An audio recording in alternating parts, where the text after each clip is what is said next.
I didn't even ask permission. I cut the whole back of the chassis off. He's like, what have you done? He could just tell. And I'm like, yeah, I cut the whole back off, dude.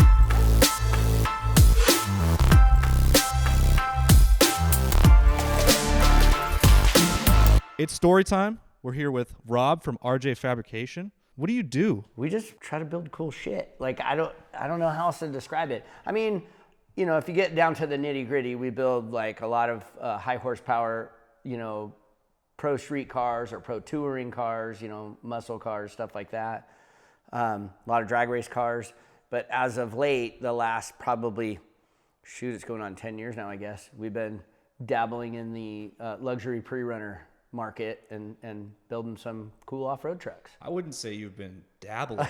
Well, I think know. you've been crushing the space. I mean, you built a full-size pre-runner and then made a smaller version of the full-size version. Yeah, that was kind of fun. That's super fun. That wasn't even my idea. That was... Oh, it was somebody else's? Oh, yeah. We could thank, you know, Brad. I think he works for UTV Source now. Brad Myers. That was his idea? Oh, yeah. Oh, shout out Brad. If your then. friends can't help you spend money, who can? So, That's awesome. So, it was his idea.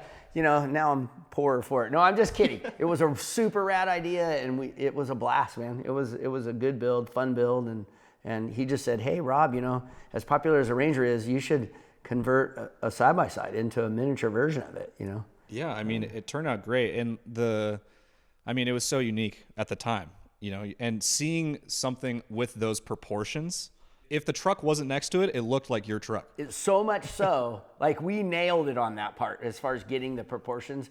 And as it was coming together, I remember Brandon was my main fabricator back then, but we just kept stepping back and going, holy shit, that actually worked, or holy shit, that fits correctly. Like, wow, that's insane. And so the guys, after we finished it, there was a few times that I was out running parts or getting something, and they would pull it out. And I would pull in the driveway and go, why do they have my Ranger? Oh, wait, that's the Mini. Like, even it fooled me a few times. Like, that's awesome. Yeah, it was pretty on point. What is even the process to start that project, you know? Did you guys it's all custom fiberglass, I'm guessing, right? Yeah, so Ben from K9 Racing. Oh, right. Oh, yeah. Yeah, he's who I got the body from. Got it. And then I just went to Coin and picked up a new 2018 Turbo S, which in hindsight, man, almost wish that we had the idea a year or two later, because it just wasn't powerful enough for the additional weight. The thing was 3,000 pounds when we were done with it. Wow, that's very heavy for a UTV. It's very heavy for a UTV, yeah. But, you know, we just stretched it. I think, if I remember correctly, it was like a 16-inch stretch on a two-seater. Yeah. And there was a bunch of additional work. I think Ben designed his body width around the Can-Ams, which are wider. And so we had to widen the chassis, lengthen the chassis. Like, it just, and pretty soon there was literally the bulkhead underneath the front diff and the bulkhead under the engine trans is all that was left. Yeah. You just keep chopping parts off. And, awesome. You know, and you guys probably know, but when you do a project like that and there's a lot of cutting parts off and adding stuff, man, it would have been better knowing what you were going to do to just start with a clean platform. Got it, yeah. Well, now that you've had this experience, you have this other Jeep, you know, maybe there needs to be a mini Jeep. I don't know. I just don't want to pay for it, man. Yeah, so if the clients want us to build it, look, the clients for the Willies are the raddest people I've ever had as clients. They're just amazing people. So if they want to build a Mini, fine. Whatever they want to build, fine. That's you know, nice. It's a pleasure working with them. So, you know, I'll build whatever they ask me to build. That's great. Since we're on the Jeep Willys build, I'd like to know how that started and kind of just the process a little bit of that. Okay. That whole journey. I know it was like a year. This is probably a long story, but. Yeah, it's actually a cool story. Perfect. And it's a 4-year build, so it was really a lesson in patience and, you know, just economically, like, wow, you know, and so, but no, the story's rad. So what happened is, it's actually a large family, and the owner of it is the grandpa of the family right now. And so he bought that truck when he was 15 years old from his grandfather. Wow. On their ranch in Arizona. Okay, but back to Tucker. Tucker's one of his grandsons. Okay. And Tucker reached out to me and said, hey, I would like you to build me a Ranger. And I said, oh, okay. And so I said, well, we're backed up for about 2 years right now, but do you want to come up and discuss a build? And that's how I always know if somebody's serious. If they're going to come up and discuss a build, then they're serious about it. And so he came up with his father, which is Lee's son, one of Lee's sons, Jason. And they sat in my Ranger. We discussed the build. We talked about it. And I said, it doesn't cost anything to get on my waiting list, but if you want me to put you on the waiting list, we're about 2 years out. I'll call you when the space is up and we can build you the Ranger. Oh yeah, no problem. Put us on the list. We're dead serious. Okay. So I put them on the list. Almost exactly 2 years went by and their spot came up. And so I called them and they said, okay, well, we're going to do it for sure, but we have another idea. Can I call you back tomorrow? So they called me back the next day and they said, hey, do we have to do the Ranger? Can we do our grandfather's Jeep first? Oh. And I'm like, well, it's your spot. So sure, I'll build whatever you want us to build. Yeah. And so they drop it off and I'm like, woo, this is going to, and here's the craziest, coolest thing about it is when we dropped it off, Lee just said, hey, look, there's only a couple of criteria I need you to meet here. One, it needs to resemble a 49 Willys pickup when you're done. I know you're going to modify, I know you do all this stuff, but ultimately I want to still look like a 49 Willys pickup. And then the other thing is I just need you to be enthused about the build the whole way through. And I mean all the way through. Mm-hmm. And I didn't, even back then, I guess that 4 years ago, I didn't realize exactly what that meant until I started having people do more stuff for me. And I realized if a guy's doing something for you and he's happy about what he's doing, you're just going to get a better end result. You know what I mean? If you're stoked the whole way through the project, you're putting your best foot forward, you're excited to do it, you're just going to provide a better product for the customer. And he knew that. He's been in business way longer than me. So these are the cool things that you learn from these guys. And so, and we have been enthused about the whole thing. We love it. We, all the way to the bitter end. And I don't know if you guys know, but that last push, the last push to get every detail correct and every little knob working perfectly and every fastener, that's, in my opinion, what separates the men from the boys, man. Because it's a hard deal to get it to go all the way through and see it all. Especially, when you're young, you're building something for yourself. You're like, I'm not worried about door panels. I'll get to them later type thing. You know what I mean? Because you're excited. You want to go drive it. You want to go, nope, finish it all the way to the very end. And that's a tough, I don't think a lot of shops pull that off, to be honest. That's what is the difference, in my opinion. That's cool. So how long do you think that process is? So you have the conception idea and then you are doing a lot of heavy fabrication, I'm guessing. Sure. And then at what point does it turn into that, just all the little details? Man, about how far into and it's like the 80-20 rule. You know what I mean? The first 80%, costs less than the last 20%. And same thing with the time factor. But man, I tell my clients this now because I learned this many years ago, but I tell them, look, when we first start constructing this vehicle for you, you're going to be happy. You're going to see all these big changes and the chassis coming together, wheels, tires going on, engines, transmissions, all this cool stuff is going on. You're going to be happy writing checks. It'll be fine. And then when we get to the last 20%, you're not going to like me anymore because you're not going to see a physical change in the vehicle hardly, but you're going to be writing the same checks.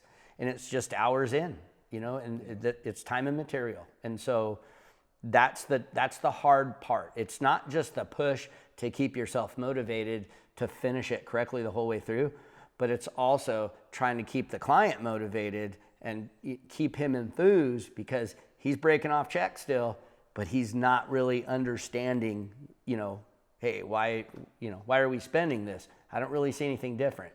I send pictures every week, every Friday, probably 100 for every vehicle we're working on. Just so the client has something to go off of if they can't be here. And my shop's an open door to all my clients too. You don't have to make an appointment. We're working on your stuff. Come up whenever you want. You can stop by anytime. You want to fly in, whatever. Yeah, you got to be transparent about these things. Yeah. When you're spending this kind of money building these kind of vehicles, if you're not transparent the whole way through about it, then there's something up, in my opinion. Yeah. Did you start building for yourself and then transitioned into client builds? Yeah. I mean, that seems like the natural progression, but and that's how it started. Honestly, I don't know if you guys saw it when you were in here earlier, but the black Camaro over there. Okay. That's not the first car I built, but that's the first pro street car I built. I bought it when I was 21. drove it for like 3 weeks, had an anemic 305 with that electronic quadrijet pile of shit that belongs at the bottom of the ocean, you know? So, I drove it around for like 3 or 4 weeks, and I'm like, I'm gonna turn this thing into I just wanted a pro street car. I always wanted one since I was young, you know, and I liked that look. A pro street car is drag racing, right? Yeah. So what class, how does that rank in the like top fuel funny car? Where is it? It's down at the here. Very low end, of okay. that spectrum. But ultimately, the pro street, you know, look is tubbed out car, which tubbed out means they put big giant wheel tubs in them so that you can keep the stance of the car low, and it houses the tire tucked up underneath the actual body of the car. That's very cool. Yeah. So that's, and can be a difficult task to do that. And so, but I wanted one. So I decided, well, I'm gonna turn this thing into a pro street car. So I called it my comparison burnout. I did the biggest burnout that anemic 305 would do in front of my house. And then I took it back to the shop, and later on that night, it was gutted. It was gutted, and the floor was cut out. It was as gutted as you could make it. And we were already fabbing tubes. And you know, I was 21. I had a Miller 250, brand new one I just bought, and a JD Squared 2, Model 2 is like their first. I think they had a Model 1, but I never saw it. Yeah. Their first Bender, I bought that in 1992, and I had wasn't a JD Squared one. I can't remember the name, but the good old, I think it was called the old joint jigger tube notcher, you know.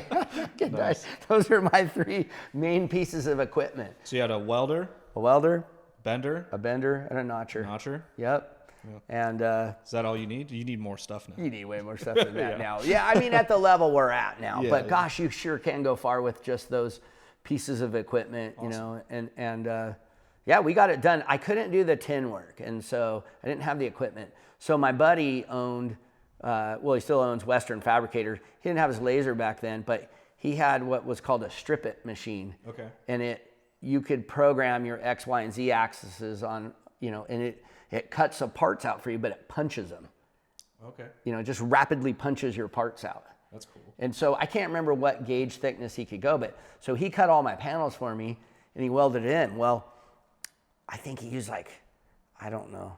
I really bet it was 14 or 16 gauge. That like way too heavy for what we should have used, you know. And so the car's an 8-second street car, but man, it could be so much faster. I bet I could shave 600 pounds off the car to update it, you know, to what we do now. So, but back to our main story. So building that car, once that car was done, I went and did my next first and second gear burnout all the way down the street. And so what was the comparison? So tubbed out, pro street car, way more gear in it. I think I had a truck 12 bolt. And it was fine for what it was at the time, but the first time I put a trans brake in it, it only lasted 2 launches at the track. Put it on the bumper on the first launch, actually. Wow. But the second launch, I didn't even move. It just literally scattered the gears all over the ground on the starting line, which they get pissed off when you do that, by the way. But truck 12 bolts aren't very strong. Cars are actually stronger. They have a 1.5 inch diameter pinion versus a 1.625 on the car. So it's funny how the car one's stronger than the truck one. But anyways, I always get off on these tangents. Oh, no worries. Hey, that's what we're here for. So, so tubbed out, Mickey Thompson, forget the name of their street tire. Just the spinning fools. I don't care how wide it is. And I remember thinking, gosh, I'm gonna have enough horsepower to even spin these things? Oh yeah, no problem. And so my neighbor down the street, he built me, Tony Rossi built me a Turbo 400 for it. And then Jeff Ballinger, who has done a ton of engines for me since, but he was one of my old neighbors. And so he put this stout little 406 cubic inch engine together for me, you know, and it wasn't anything in comparison to the horsepower numbers we make now, but it was a solid 525 horse or something like that. And I just started street racing it, you know, started goofing off and taking it out to street races and messing around with it. And then that's how the whole thing grew from that one thing. So people just started asking me, hey, who caged your car? Well, I did it. Oh, can you do one for me? Yeah, no problem. Hey, who tubbed this out? Well, I did. Oh, can you do one for me? Yeah, no problem. So it all started in drag racing. It all started in drag racing. Okay. And so that was like 92. I finished that car in 93. And I'd bought my first home in 1992 in town here. And it was a little 1,250 square foot home. But I had a 1,000 square foot shop out back. Okay. And it was a bucket. That whole house was such a bucket. But it was my first place. You know what I mean? And it's fine. I didn't even care what the house looked like. I remember I saw the shop and I'm like, all right, this is the place. Yeah. It didn't even matter what the house looked like. So, we built from 93 to 2000, I built a lot of drag race cars out of that shop. And it just got to the point, I worked for a truss yard at the time. And so I was in charge of all their hydraulic equipment. We did a lot of hydraulic designing and engineering for, a lot of presses that they use to press all the truss plates together. Yeah. And then I was in charge of their fleet, all their forklifts, all their diesel trucks, all their F-150, work trucks, stuff like that, all their air equipment. And so I worked that job from 6 a.m. to 4, 5, or 6, depending on how the day was. And then I would go back to my shop and work right away, from, 6:30 to midnight, 1 or 2, and then do it all over again. And so that lasted from 1994 to 2000. And I was so busy in 2000 that I just decided, man, I got to try to make a go of this. And I remember thinking, as you get a little bit older, in 2000, I was, I think I was 30. Yeah, 30. And I was smart enough to know, okay, my son's 5. He's not that expensive yet. If I'm going to try to make a go of this, this is probably the time of life to do it. Yeah. And I remember my parents weren't risk takers. My mom was legitimately so pissed off at me that I quit my job. She's like, "What are you going to do for a living?" I'm like, "I'll figure it out, Mom. I got this just feels like the time to do it. If I'm going to do it, this is the time to do it." Yeah. And I remember I went to my job and it was getting very tough to be there. I was growing enough and unappreciated enough to just know I can't do this much longer. Right. You know what I mean? Yeah.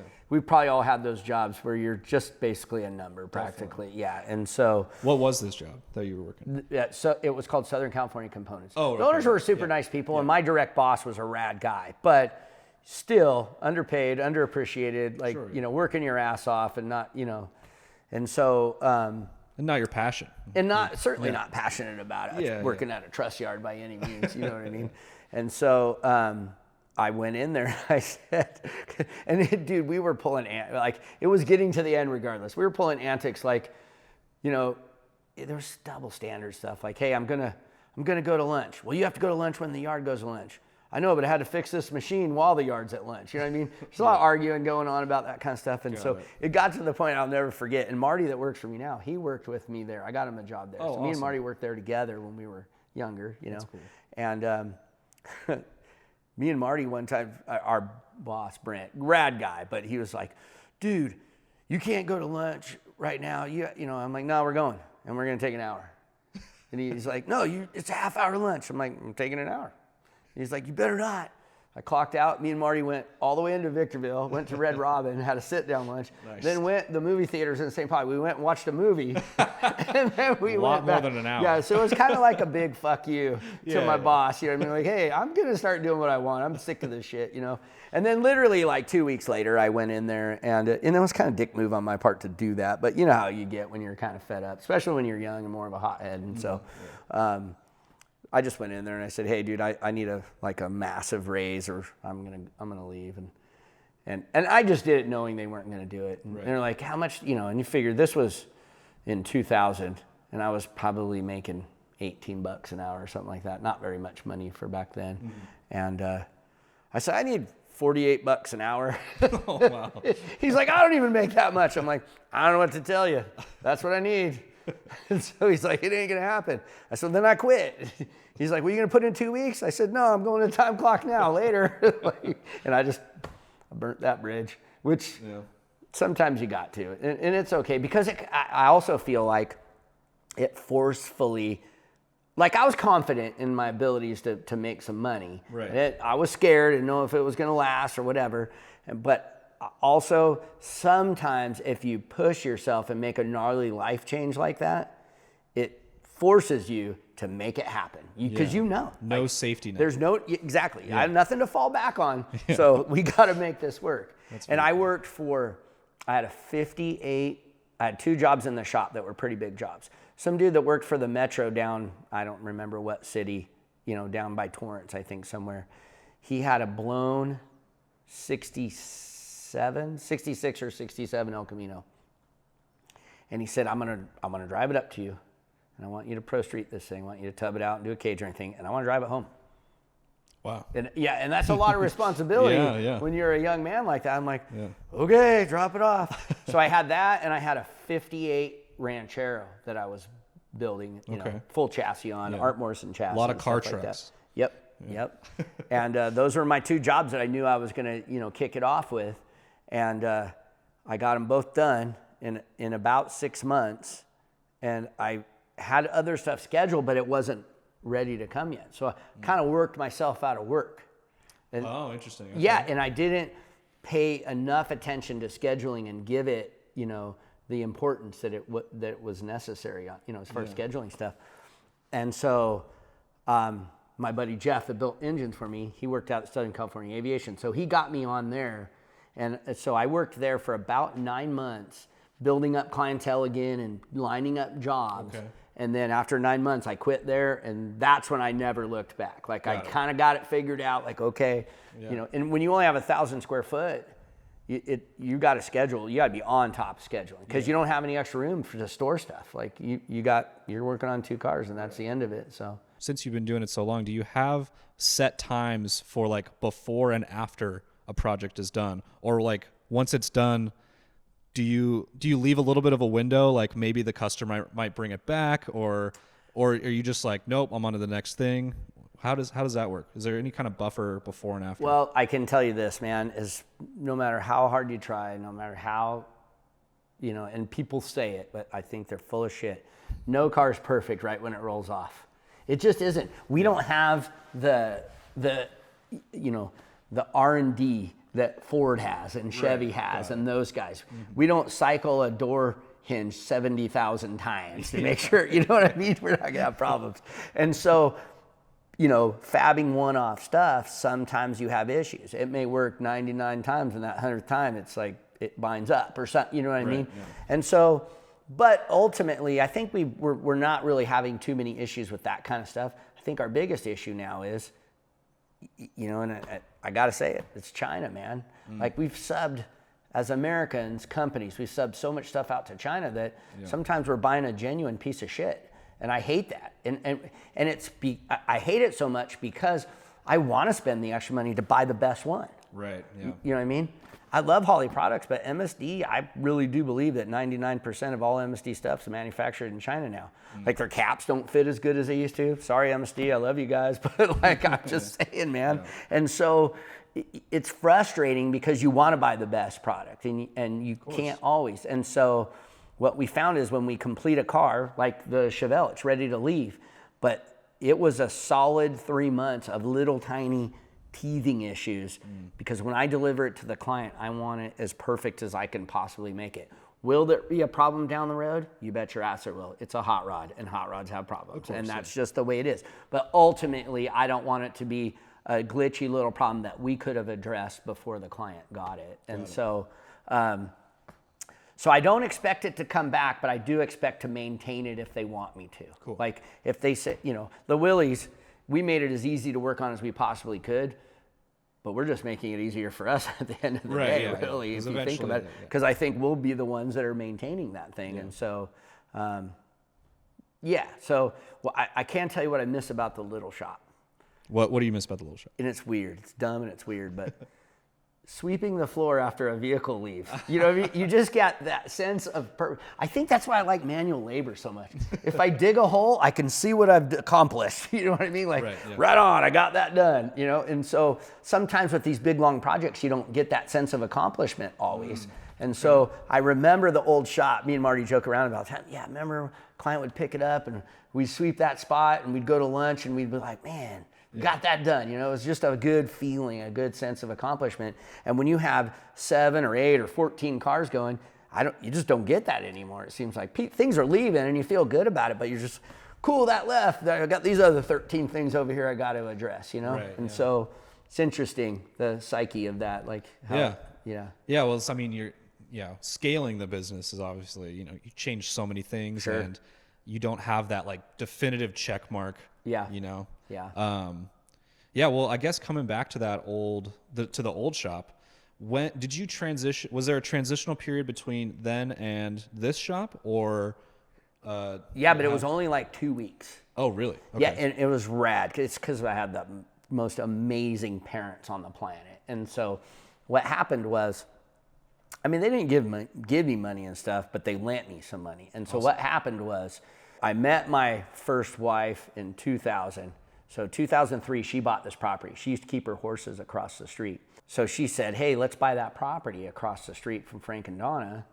And then, I used to ride dirt bikes a ton. So there's horseback riding, dirt bike riding right there off our property. But also the back of the property, you could put a driveway and put your shop back there. And now, because we weren't building off-road trucks at that time, just car stuff. And now all your car clients can come right in off the paved. They want paved access. Of course. You don't want to drive your hot rod down a dirt road. Nobody does. Yeah. And so, so when we started building this house in 04, it was done in June of 05. But I think probably maybe January of 05, we started construction on the new shop. Well, I didn't have the money to do both. So my parents said, we'll lend you the money, and when you sell your house, pay us back. And it was cool in the 70, 80, 90K area. But as soon as you started getting to 130, 140, my mom's like, what the fuck are you doing? I'm just like, are you sure you're gonna be able to pay us back? I'm like, I got it, Mom, it's gonna be good. And so then we sold that house, broke my parents off a fat check, interest-free loan, like most people don't. That is an amazing thing, awesome. And that's how we were able to do that transition from the old shop to the new shop in like a 2-week deal. And the 2 weeks we were operational, but I was still building the office, the engine building room, and the bathroom while we were working out of there. But I was able to get like all the plumbing done, all the electrical done, and we plumbed that whole thing with copper hardline. Like it's legit. Like yeah. So that's cool. Yeah. You built a lot of drag cars. What was your first introduction into off-road? Your first off-road build? Well, I actually, when I had the old Hickory house, and I had I went and bought, he called it a Class 5 bug. Okay. And I didn't know my ass from a hot rock when it came to off-road stuff. So I'm like, cool, I'm going to buy this Class 5 bug.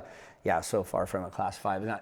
I literally bought an engine from a guy, put it in, took it out, and bent the frame horns down in the first like 3 hours of driving it. And this guy told me he did the Baja 1000 in it, Yeah. So I just didn't know. And it was caged out and it looked all cool and everything, but and so that was my first real introduction to it other than dirt bike stuff. And so I just played with that Baja for, from like probably 1992 to 1993 or 4, and then sold it to somebody. And in town, all the guys in town, like, they thought it was the raddest thing ever. Nice. But they just didn't know it was a total pile of crap. Yeah. It really was pretty janky. Cool. I think in the back we had a Rancho 5000, a Deutsch Tech, and a Fox shock. Nice. I just wanted to make sure all the brands were in there back. Of course, yeah. And it was kind of a bucket, but it was fun. It was broken spindles left and right. Right. It was a good time. But that's kind of what got me into off-road cars and stuff. Never raced or anything. I just thought, man, these things are cool. And then I just started drag racing more and just really forgot about the off-road deal until. And I always wanted to build a pre-runner though. I knew that. I'm like, man, I really want a pre-runner. Yeah. And but I knew how expensive they were. I was friends with Regi. I don't know if you know who Regi Dunlop is. Yeah, his wife owns Webcam now. Okay. If you've heard of Webcam, but Regi used to build a lot of pre-runner stuff for the Baldwins and. Cool. I think for the Baldwins. I know Tony Vanilla built all the Tony and Brian Cadella designed and built all the Baldwin race trucks. But I think he did some pre-runner stuff for the Baldwins back in the day. And so that's how I was kind of kept me, my beak wet in the off-road deal, just watching that stuff go on with him, with Regi. And so what ended up happening was Tom Kirkmeyer from Fiber Care Bath, I built an Impala for him, a 63 Impala. And so he came to me and he said, hey, I want you to build me a pre-runner out of this, I think it was a 92 F-150. I said, well, we don't do those, Tommy. I don't know, He's like, no, I know you'll do a good job, And so it wasn't overly trick. It had a Camberg unequal length kit in the front. It had Devers and, a 3-tube bypass in the rear, and had a stroke 302 to a 347. And we took that thing, I built it into a 3-seater, and we took it to Mexico, and me and him and Richard Boyle did probably, 700 miles in that thing pre-running.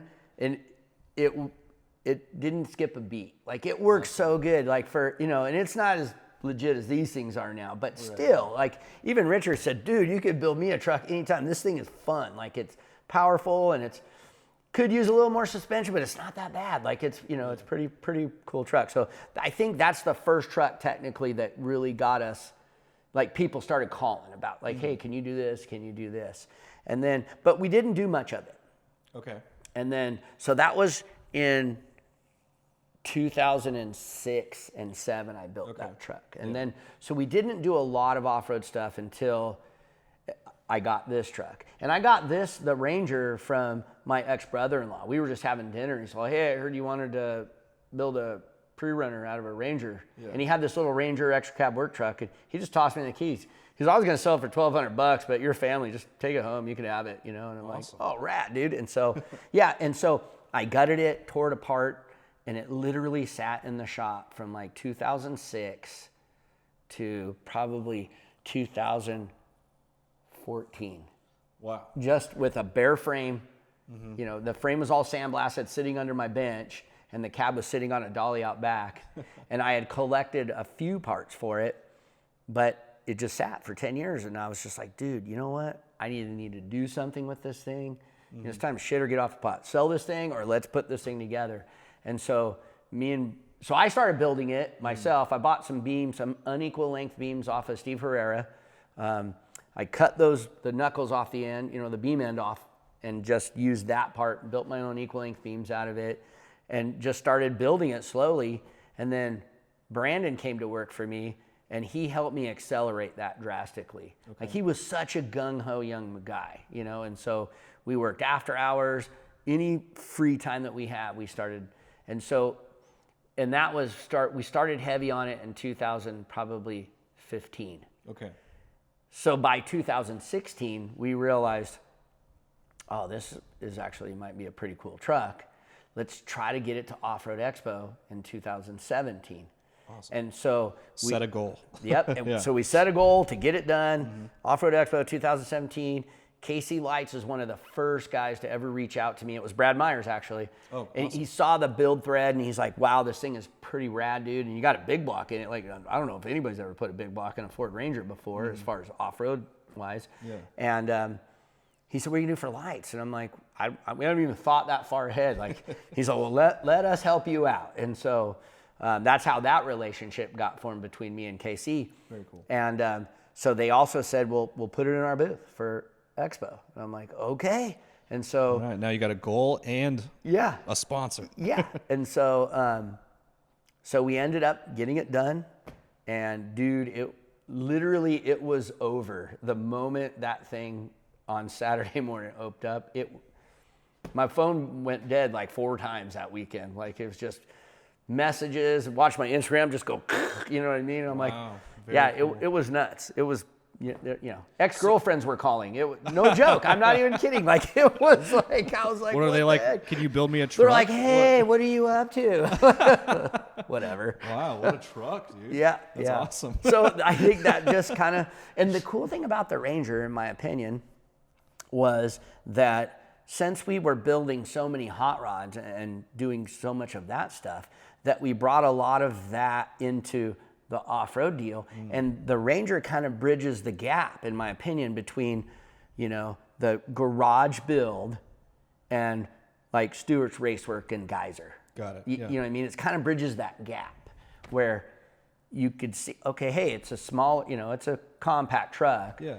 But we could still do luxury interior. We could still put a bunch of horsepower in it. We could still, and I don't know if this was the first one, but I kind of feel like it set the precedence for smaller luxury pre-runners. Like, what you can do with these, smaller trucks. That's very cool. So I guess you're saying this springboarded you into the off-road space. 100%. 100%. Yeah. Cool. Yeah, it was, we started getting calls like crazy to build, off-road trucks left and right. Awesome. So this was for you. Yep. Then what was your first client off-road truck? So the Tommy Kirkmeyer's Okay. F-150 came back. Got it. That was pretty much like Okay. And he said, and he had some other people work on it. I'm not going to name drop, but we got it in here and we're like, wow, it has 2 inches of shock shaft showing at ride height. Like, just things, yeah. we're just like, this is. So we ended up cutting the front end off, and it was being redone with equal length beams. It had Blitzkrieg beams on it, which are nice beams. And, but I don't know who was doing the front end work, but it was not, and so I just cut it all off and we started over on that. Cool. And then Tommy calls to ask how things were coming. I didn't even ask permission. I cut the whole back of the chassis off. I said, things are coming good, Tom. Do you want to come by and look at your truck? He's like, what have you done? He could just tell. And I'm like, yeah, I cut the whole back off, dude. Why don't you come grab this thing and sell it at, Kurt Leduc swap meet or something, which he did, by the way. Awesome. Yeah. But why are you doing it? I said, because it's wrong.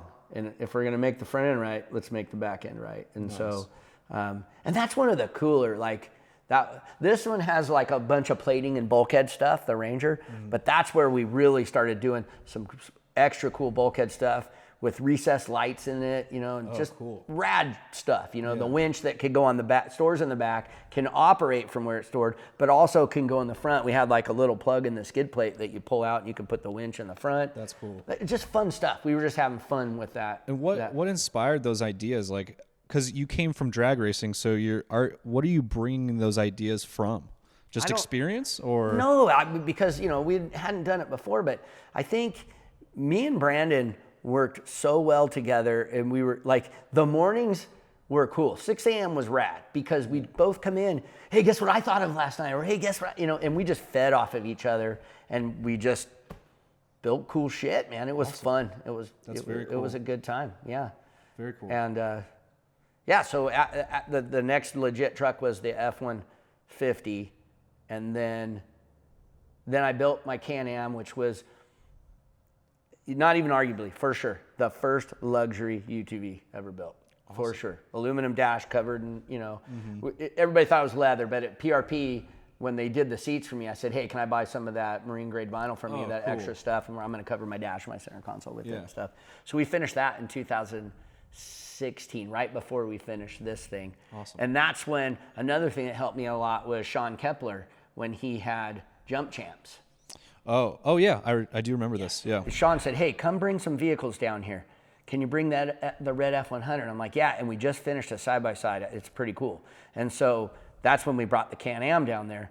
Dude, it just blew up again. Like, I had the owner of Burt's Megma, like, hey, can you bring that thing by? We want to build some, And so it was just rad. And that kind of put us into the UTV scene a little bit. I didn't want to do a bunch of UTV stuff.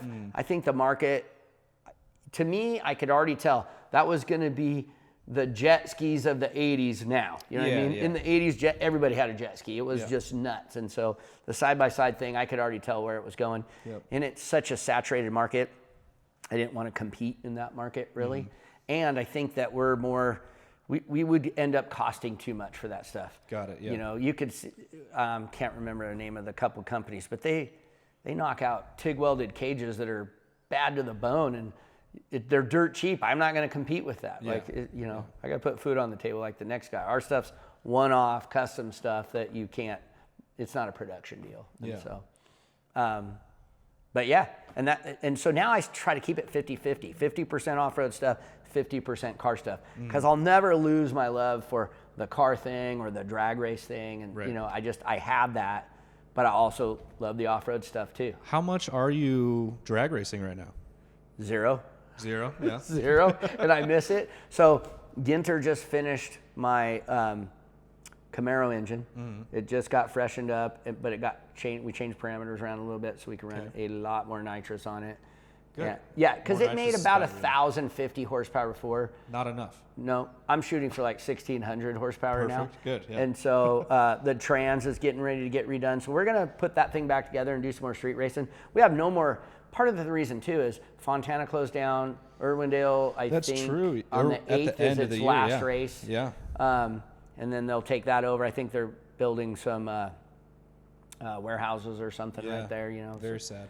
And so all we have left in California, in Southern California, is Verona, which is 8th Mile, and that's still okay, but I prefer quarter mile stuff. And then we have Bakersfield. Yeah. And then Vegas is just such a nice track. I honestly think I could probably get to Vegas faster than I can get to Bakersfield, so from here anyways. And so it just sucks. You got to travel far. So street racing, you don't have to travel as far. Yeah. And they're just the dynamics of street racing is way more fun in my opinion. Got it. Like it's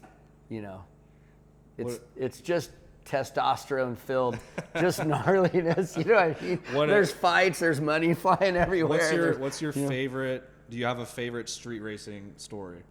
Oh man, I do actually. For me, anyways. So I built in 2000. Actually, I have two things to tell you about. This is rad because it just reminded me of something else that just recently happened. But I built a 68 Valiant for a client. And it wasn't an open checkbook, but it was kind of like that. Like he just said, hey, do it how you would do it if you were building this car for yourself. I'm like, oh, rad, okay. And that was in 2008. I got so fortunate to have that and the 69 Camaro that I did the chassis for Johnny Coleman. That's what I was going to tell you. That car it held the world record from 2011. I finished it in 2009. He got the car together and started racing in 2010. 2011 to 13, he was the world's fastest drag car on leaf springs. Oh, awesome. Yeah, so he held that record for 2 years, which is super cool on our chassis, which is bitching. Very cool. And then he just recently broke the record again, 8th Mile stuff on a 275 drag rail, the first guy in the 398. They're like 188 miles an hour. Wow. In the 8th Mile on a 275 drag radial and still the same leaf spring chassis I did for him. It's just phenomenal. I don't even. That's awesome. Tire technology has come so far. Like it's amazing. But back to that Valiant and my favorite street racing story. So I built this Valiant for Bill Rollman, was his name. I think he had like a private bank in Santee or something. I don't know exactly what he did. But anyways, built that car for him. He raced it for probably 5 years. And then he had some health issues and he was on blood thinners. And NHRA is weird, man. Those guys are really kind of stuck back in the old technology stuff and old rules and things like that. And so he got on blood thinners and they wouldn't approve the blood thinners he was on. And so he went back and forth with them for a while saying, hey, okay, well, what blood thinners can I be on? Well, we can't tell you that, but we can approve the right ones. It just doesn't make sense to me, this kind of shit, And so, anyways, that's the story I got from him. Yeah. And so he said, I'm going to sell the car. Well, I built that car back in 08 and it was like $168,000. Okay. Which is quite a chunk in 08 for a drag race car. Mm-hmm. But it was probably the nicest door slammer Valiant ever built. It was friggin' nice. Too nice to race even. He raced the shit out of it, but they kept it nice. It was so, they didn't mess it up at all. Like they never crashed it. It stayed super nice. Mm-hmm. And so he called me and said, hey, I want to give you first dibs. I'm going to sell the car. And I'm like, all right, well, probably can't afford it. What are you looking? He's also to you for $25,000 car and trailer. So I'm on my way right now. Let's do this. Easiest decision. Let's do it. Yeah. And it had like a R3 block, 468 cubic inch, I think, small block, R3 block with Indy heads and Indy intake manifold and stuff, big carb on it. And so, but it didn't have nitrous or anything. And it was a consistent 950 car. It would run 950s in the quarter on the engine consistently. And so I get it. And it wasn't street legal. It didn't have an exhaust system, wasn't registered and licensed and insured, didn't have a passenger seat. Well, everything I own has to be street legal. And so, I put a passenger seat in it. I got got an exhaust system on it, big old 4-inch exhaust, nice. Dual 4. And I said, Marty, let's go street racing this thing. Let's see what this thing does on the street. Oh my, it works so good on the street. So we go out to this place out by Willow Springs that we raced at, and I pull it out of the trailer, and right away I get, hey, you want to race that thing? I'm like, well, that's why I'm here. And so this guy with the Camaro, super nice guy, he's like, all right. He's all, can I have the right lanes? Yeah. He's all, can I have the lead? Yeah. Dude, I passed that guy in probably the first 60 feet. Like, it was legit. Like, it was a good race. Clicked off a good first race, right? So I come back, car's cooling down. This guy with I think it was a 69 Chevelle with big supercharger on it. He's like, hey, you want to run? Yeah. Can I have right lane? Yeah. Can you put me out 2 cars? Yeah. Can I have a leave? Yeah. So I passed that guy at probably 300 feet. Wow. And I'm like, this car's badass. This is a fun car. And it doesn't even feel like anything. The car's so sorted out that cool. You can't even tell you're doing a wheelie. Like, you just can't tell. It's a very sorted out car. So then I come back and I race my friend Jay Chavers, and I would have got him either way. It doesn't matter. But he ran out of nitrous, I guess, halfway. I believe the guy. He's not a bullshitter. So so won that race too, but I wish he wouldn't have ran it. I'd like to see what the actual end result was supposed to be. Yeah. But that was probably my favorite street racing time because I gave everybody everything they asked for and still whooped ass. And so, and that's fun. And it was chill. There was like maybe 30 of us out there. Super nice day. It was during the day, it wasn't at night. And it was just a good, fun day. So that's awesome. Yeah. You trying to get back there? Yeah. Getting with the Camaro. Camara's going to be nasty. Yeah. It's going to be gnarly, dude. Like, awesome. Honestly, I'm nervous about it a little bit. It scares me a little bit, which I like because how many things in our day-to-day give us that feeling? That's true, yeah. You know what I mean? Yeah. And so that's what I like about it so much is, all that adrenaline and all that fun stuff. Like, you don't get that in your day-to-day operations. Yeah. So, when you're when you're out street racing and you're on the starting line and you get that foot shake, you know what I mean, while you're holding the brake, you're like, yeah, this is awesome. This is what it's all about, That's awesome. Yeah. Do you get to drive off-road at all? Nothing professional, Yeah. Just I mean, out here in my front yard is all open desert. And awesome. So that's what's cool. So, I take a lot of my clients for rides in the Ranger. Cool. Do you do that before builds? Or not always, sometimes. Okay. But so the red 77 F100 that I built for Michael and Aries, are you familiar with that truck? Mm-mm. Okay. It's the red one with the... It's one jumping on the street, I have seen it, I get so much shit from, how come you don't take it in the dirt? Because I don't freaking own the truck, bro. Like, it's I'm just test driving it. We hit our little street jump. Yeah. Calm down. Like, I go in the dirt, trust me. And so... But I don't take my client stuff and beat on it terribly bad. I'll do a few tests and things just to make sure, if there's going to be a problem, I need it to happen to me before the client, obviously. Yeah. But so I didn't give Mike a ride in it until Leon owned that truck, and it was a rad truck, but it needed to be updated. It needed a few things. And so we did all that stuff to it, and Mike was here to pick it up. I said, hey, let me give you a ride in the Ranger. And it didn't have luxury interior. It had a fiberglass dash in it. Got it. Had some, I don't even remember what seats were in. I think they were PRPs, but they weren't like a newer version of them. Mm-hmm. And I don't think it had carpet. I don't think it had pretty cool center console, but it just wasn't finished inside. Yeah. So we put him in the Ranger, and I take him out, and he comes back, and he's all, I'm not even taking my truck right now. I'm like, what do you mean? He's all, I want you to make the inside of my truck look like the inside of this truck. He's all, this is nice. Like, it's, That's cool. And so, I don't, it's just a good business card. That thing has just been a great business card. And I'm going to sell it, actually. Really? This year. Yeah, at the end of this year. The guy I built, a lot of my clients end up being friends after a while, but so my friend Kurt Yeager, which also came to me as a client, just one of Mike Laneri's best friends, but we built a 69 Camaro for him. But he's very interested in the Ranger. So if we can come to an agreement on the price, it goes to him first. He's got first dibs. That's cool. Mike Laneri's has second dibs if he wants it, but I think he has 800 trucks now. He bought Dunehore's last truck. That he just really? Finished. Yeah, he's got more vehicles that he knows what to do with. So, nice. And then if either of those two fall through, then I'll put it up on the market, and I'm sure I'll get made fun of for what I want for it, but I don't care. It is what it is. Like, well, it's so sentimental. I mean, especially springboarding your building career in and off-road. It's popular. Like everybody recognizes the truck and knows the truck. But more than that, it's sorted out. Like it works well. It's got good horsepower. It's got good suspension. STG tuned all the suspension. Yeah. Like it works good. And I literally, so I've always known that this is an investment, which is the first time. All my other vehicles I've ever built for myself, if I wreck them, thrash them, whatever, it is what it is. This is the first one, and unfortunately it's an off-road truck, but this is the first vehicle that I knew was ultimately an investment. And so I knew I was going to want to build another shop pretty soon, and the time has come. And so that's why I'm at 60 and 70% in this thing all the time. Got it. Like, I think... Not pushing it, you want to keep it nice. I mean, we jump some stuff, we goof off, we do some yeah. stuff, but I don't get super crazy with it. We run it at about 60 or 70% of its capacity. Yeah.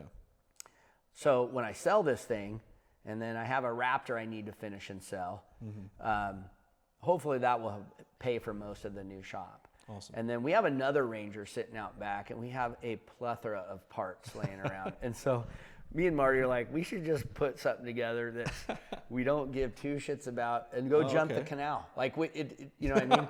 It's fine. Awesome. Yeah, I'll let loose in something that I just don't care about. That's know cool. what I mean? And even in my clients' vehicles, like, I raced this versus that in the red F100, and and I'm doing the best of my ability to win, but not beat on the truck terribly bad. It's not my truck, you know what I mean? If I roll it, shit happens, and I'm sure Mike will understand, but at the same time, guess who's going to ultimately have to fix it? Me. I don't have time for that shit. Like, we're building other trucks for people. That's cool. Yeah. Well, actually, let's go on that. So you did this versus that with Hoonigan.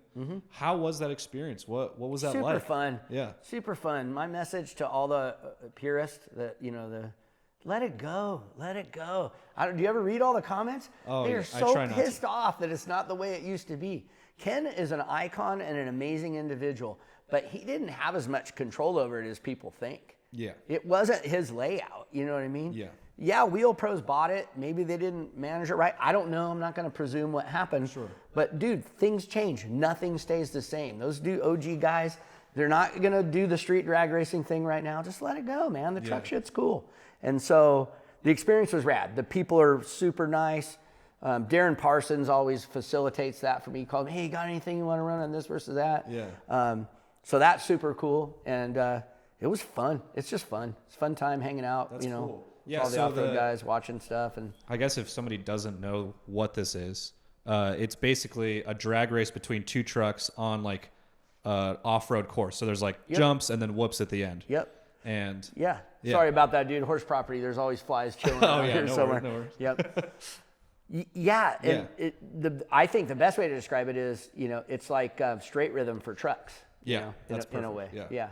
Not as gnarly as jumps, but sure. And they could do they definitely could put some more jumps and get it a little crazier if they wanted to. But I also think they're walking that fine line between hardcore legit stuff and just Jeeps with 8 inches of travel. Right. Yeah. And so you got to have it somewhat manageable for both. Awesome. But, yeah. Very cool. But no, super good experience. The Hoonigan guys are rad. Awesome. They're cool. Did you win that race? Both of them. Yeah. Perfect. Well, there that's always a plus. Yeah. And it was your truck that you built. Yeah. I mean, for a client, but Well, I did the I did the Ranger first, and so Darren says we're gonna pair you up with I thought he said Rock Bouncer at first, and so in my mind I'm immediately thinking of those 1200 horsepower things back east that are all this skeleton looking, and I'm like, yeah, I'm gonna get my ass whooped by that thing. Like, there's just no way. It's all-wheel drive, this is two-wheel drive. Yeah. And so, but what it ended up being was a rad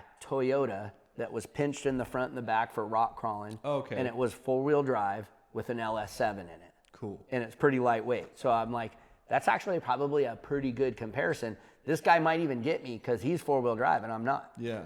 And so, but I got him in the whoops both times. And so, awesome. and I would imagine that this thing makes up for it in the whoops, and it's got decent horsepower. So, and then when I ran, not Jerry Zaden's son, but what's the Campbell?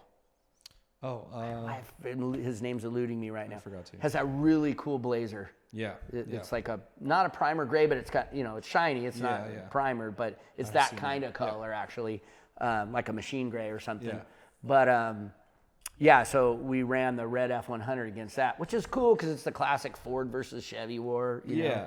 And I'm a Chevy guy. I like them all, actually, but it's funny that I was in a Ford at the time and got him in the, well, I wouldn't say I got him in the whoops, but kind of, I think a similar situation, got him in the whoops. But, you know, I think, Mike, bottom line is they're probably pretty comparable vehicles. If he had a little more horsepower, it could have been a different outcome for sure. And the technology, you know, you have a young man's budget versus Mike Lanieri's budget. So I think we had a little more suspension than he had. But still, I'm not ripping on his truck by any means. It's a rad truck, like super nice truck, yeah. Awesome. Well, speaking about budgets, can you speak on the cost of some of these builds that you've done? I don't know if you, I never know whether you could disclose that, but for somebody who is, you know, either maybe a young kid who's looking to get into this and acquire clients, like what does it take budget wise to build something like this? A chunk. I mean, I guess you don't have to be specific about it. No, but it just depends on the level of what you're building. You know what I mean? Yeah. If you're building just a basic pre-runner, you know, it's not overly terrible, but I think that's a matter of perspective. It just depends. You know, if you're 17 and just rolling out of high school, a budget pre-runner build is terrible. Like, that's a lot of dang money, you know? And so, but a lot of the trucks we build now, like, we almost can't touch anything for under $500K. Okay. Like, you know, and we're always time and material. Right. So, and as the years go on and as the cost of living, you know, I honestly hang in there. I am the biggest advocate for my client. Like, I'm on my guys, like, why is this taking so long? We get done, it's costing too much money. You know, like, I am if my client could be here as a fly on the wall, they'd be like, oh shit, like, okay, he really is going to bat for us, you know? And even me doing that, it's just cubic dollars. So, you know, and I keep my clients at what we start at. Like, the Willys was a 4-year build. Yeah. It was $100 an hour. We're $155 an hour now. Yeah. But I kept that whole job at $100 an hour because I feel like it's really just kind of a shitty thing to do. It's not fair to your client to change midstream. Sure, yeah. You know, and that's not really what he signed up for. I told him what the labor rate was going to be in the beginning. So let's keep it that way the whole way through. So it's just a few things that you can do to be fair to your client. You know? I don't make money on material. Like, if we have $682 that week in material and parts, then I charge my client $682. Like, it's, you know, so we just make our money's made off of labor, and the labor rate's gone up because the cost of living's drastically gone up. Right. Yeah. But it's an expensive proposition. So some of the things we've built for $375, some of them we built for $500. I'm not even going to get into how much the Willys cost. I think the client would appreciate me not saying what was spent on it. But it was a chunk for sure. Yeah. You know, you could use your imagination. How much are sponsors helping out with that? We don't. None. Yeah, okay. And so when I say we don't, you know, if we get a deal on something, I pass it to my client. Okay. Because they're already spending a ton of money. So the client gets the deal on the sponsorship part or whatever. Yeah, it's just, it feels like the right thing to do to me. And hopefully, you know, my vendors or my partners aren't going to be upset with me revealing that. But, you know, because maybe that's supposed to be extended to me to make a little bit of money or something. But I'm just not that greedy when it comes to that stuff, you know? So I feel like they're spending so much money. You got to help them where you can. Yeah, you know? Definitely. Yeah, and so there's a couple, and the more I think about it, there are a couple vendors that, you know, give us deals, and we put a small percentage on it, but we still get them a deal at the end. You know what I mean? Yeah. My thought was, if you get a deal on something, you know, you can't jack the price up to the point where it's more than they would have been able to go get it somewhere else for at a good deal. You know what I mean? That's not fair to the client. Yeah. And so, but most of the stuff we get, I pass it to the client. I would have to say 90% of it if we get a good deal on it. So that's cool. Yeah. Yeah. Coming back to the Jeep Willys. Yeah. There's a AGM Manual Jack on that Jeep. Yeah. How did that come about? So in the past we've used Pro Eagle jacks, which are fine, nothing wrong with them. Yeah, but it's a packaging issue on that thing. Oh, okay. Like the Ranger, you know, it has the handle in the back and it has your jack with the jack mount and all that stuff, and it fits in that trunk. We had a very small area, you know, in the Willys. Yeah. We were trying to push, being 4-wheel drive, being front engine, there's so much weight at the front, and I really wanted to try to get 56 to 58% of the weight biased in the rear because they just work better that way. Yeah. And so we just didn't have room for the big jack. We pushed the fuel cell back. We pushed everything back as far as we could get it. So we have a very small trunk, and we thought, well, let's mount a jack on the outside. I don't want to take up any of those small trunk space we have. And so that's where your jack came into play. And so the mounts that you guys have, you know, that we welded on the front arms and the trailing arms, so cool, dude. And it just aesthetically looks like it belongs. Like it's just it's a rad piece. And so we made it as simple as we can get it.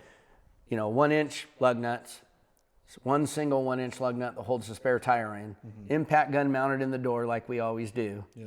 And then we welded a 1-inch lug nut on your guys' jack. Perfect, yeah. So you just need that one gun, and you change tire with just one gun. Yeah, so that's awesome. It's pretty cool. So sweet. Well, I'm excited. Hopefully at some point we get to go out with you guys. Yeah. And you go test it. Yeah. And when we do shock tuning, that might be a good time for us to. We love that. Maybe we can test the jack too, make sure it all works. I'm sure you guys. Probably do a little film on it too, you know, just like an informational video or something might be fun to do for people so they can kind of see what it's all about. Yeah, a lot of people, you know, we were always trying to educate on the weld on jack points because it is like the safest way to use the product. Yeah. You know, you're locking the jack to the car. Yeah, once it's into that receiver, it is not going anywhere. Yeah, it's awesome. It is awesome. Well, cool. Yeah. Well, I'm excited to see that thing in the dirt. I think it's going to be very cool. Where are you at with it? So it's funny you asked that. So it was supposed to go to Glamis already. Oh, okay. So when we were done with SEMA, they wanted me to bring it out to Glamis for Thanksgiving. Got it. But we weren't done yet. Like there are little things, you know, and I'm not trying to pinpoint products because you have problems with products and that's just the way it is. If you sell 5,000 of something, you're bound. It's just a matter of percentages. Sure, yeah. You might have one or two that has like a slight defect or something. And so we have a few things that we're having some issues with, and I wanted to work through those before I delivered it to the client. Yeah. But also, I really feel like it deserves to go to Grand National Roadster Show. And I know that's mainly a car one, but it's that nice. It's as nice as the nicest hot rod ever built. Yeah. And so I really would like to take it to Grand National Roadster Show. Grand National Roadster Show. We call it GNRS, so you don't have to say all that big old long. Yeah. So when is that? That is the first week of February. Okay. Like maybe the first weekend of February. Cool. And so probably after February. Yeah, or late February. And the list. So we came back from SEMA, and in my mind, I'm like, oh, cool, we got like 5 things to do on it. It's ready to go. And then Nick shows me the list, you know, and there's like 30 things on there to perfect it, to make it, you know. Yeah. And everything worked at SEMA. Like it was a running, driving, operational vehicle. Like I drove it a couple blocks to the trailer because it's hard to get your trailer into SEMA when you're leaving. Everything functions on it. It's just we want to just make sure every tiny square inch of it is as perfect as we can make it. And we have a couple little issues. Yeah. So knowing that, I think the timeline's going to work out perfect because I know Lee's jonesing to get his vehicle, and I get that. But let me just deliver this thing to you perfect. So while we're waiting, we're going to film with Autotopia LA. We're going to get it PPF wrapped before we drive it around. Cool. So, that'll be awesome. Yep. And then perfect all the little things. I got a photo shoot with Tread Magazine. I got a photo shoot with, I think it's Motor Trend. Okay, cool. You know, a few things. So while we're working on it and doing all that stuff, we can knock all this stuff out. We can get it perfected, get all this filming and, you know, all the publicity stuff done with it. And my thought is, after Grand National Roadster Show, Lee can drive it home from there. And he probably lives 15 minutes from Pomona Fairplex. So, awesome. Yeah. There you go. Yeah. So I think it's just a good plan, you know. Yeah, that's awesome. That's a cool way to wrap up the project. Yeah, especially being able to drive it home. Certainly. That's cool. Yeah. Awesome. All right. Well, I got a bunch more questions for you. Yeah, good. Yeah. What drives you more, the process of building vehicles or seeing the vehicles completed? Seeing the vehicle completed is rad, but I don't think that's my driver. Ultimately, it's during the build, the ideas and the creation of what it's becoming, and how can you push the envelope? Like how trick can you make this, or what can you do to make it easier to work on or more serviceable? Those are the things that motivate me. Like to, you know, you think of all these things. You're just, when you're in this business, I think your wheels are just constantly turning. You know, Toyota always said our minds are always racing. Yeah. And so it's the same thing.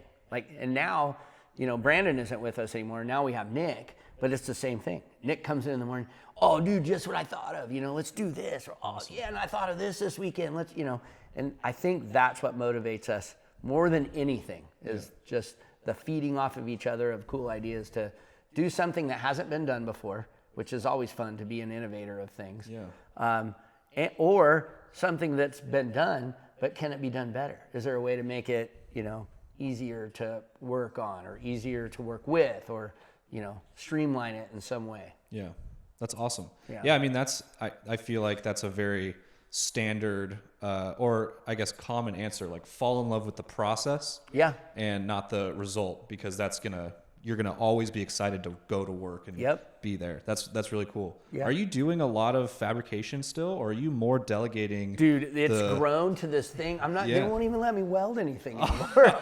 Can't even. So I get jealous of some of my other peers that I know in shops I look up to, and those guys are still in the trenches. So I go down there at night, and sometimes I'll get to do some stuff when everybody's gone. Is like my window of opportunity. So. And so, no, I don't work as much as I used to, but there's stuff I still work on, if Nick's Fab and other guys are doing stuff, then I'll put a rear end together, or I'll set up some gears on something, or I'll, what I mean? Okay. I'm always machining something on the lathe. It seems like, I'm not a machinist by any means, but I know just enough to get me in trouble. So, I'll turn parts on the lathe for us or things like that. Awesome. So, but it's really about, I can't believe what it's grown into. I never thought it was going to be this entity that it is. And so I'm constantly estimates and, administration work and picking up parts for the guys. And a lot of my friends always say, why don't you hire somebody to go pick up parts for you? And there's a simple reason for that. And 50% of the time I could send a guy that doesn't know anything about it. But 50% of the time, I change my mind or see something better when I'm getting something. Okay. Or talk with the guys like, hey, this is what I'm doing, but is there something better we can do? Or is there something cooler or tricker or whatever, makes life easier? Oh, yeah, we should do this. Okay, sounds good. And I can't do that sending, an 18-year-old kid down to Cartech. It doesn't work that way. Well, that's where your expertise comes in, and you have, put in the work on the fabricating side to allow you to know those things, Well, it's also a relationship thing too. So if I go out and I'm constantly talking with the guys at G&J Aircraft or Specialty Fasteners or High Desert Fasteners or wherever I'm going, I'm continuing to build those relationships with those guys. And I think that's what's so important in this business is relationships. Yeah. Like there's, 5 people that build the same thing, but who do you have the best relationship with? And I'm just saying, usually the guy you have the best relationship is the guy that has the best product too. That's cool. Seems like it goes hand in hand. Yeah. All right, this is the most important question of the day. On your Instagram, I saw you sitting on a throne of Coors Light 30 racks. Yeah. Is that your favorite beer? Yeah, actually. If I drink beer, it's Coors Light. I think it's just been that way since my 20s. But that was my 50th birthday party. Oh, awesome. And there's a pretty funny story behind that, actually. I'm ready for it. Kevin, I can't think of Kevin's last name right now. Kevin Haberly. He used to work for Weddle, I think. Okay. So he came up for the party. He's from Santa Barbara. And so we ended up getting low on beer. We had tons of liquor, but we were getting low on beer. And I had 2 big troughs, for horses to eat out of full of beer, and it was gone. Wow. And so I said, hey, who can run down to the Mesa Mart and get us some beer, Yeah. And Kevin's like, I'll go. I said, okay, go get all of the Coors Light that they have. Well, what I meant was in the cooler. He bought all of the Coors Light on the facility. It was literally like $1,200 in Coors Light. I'm like, what the fuck, dude? Are you kidding me right now? So I had to Venmo him all that damn money, and we built a throne out of it, and that's what I'm sitting on.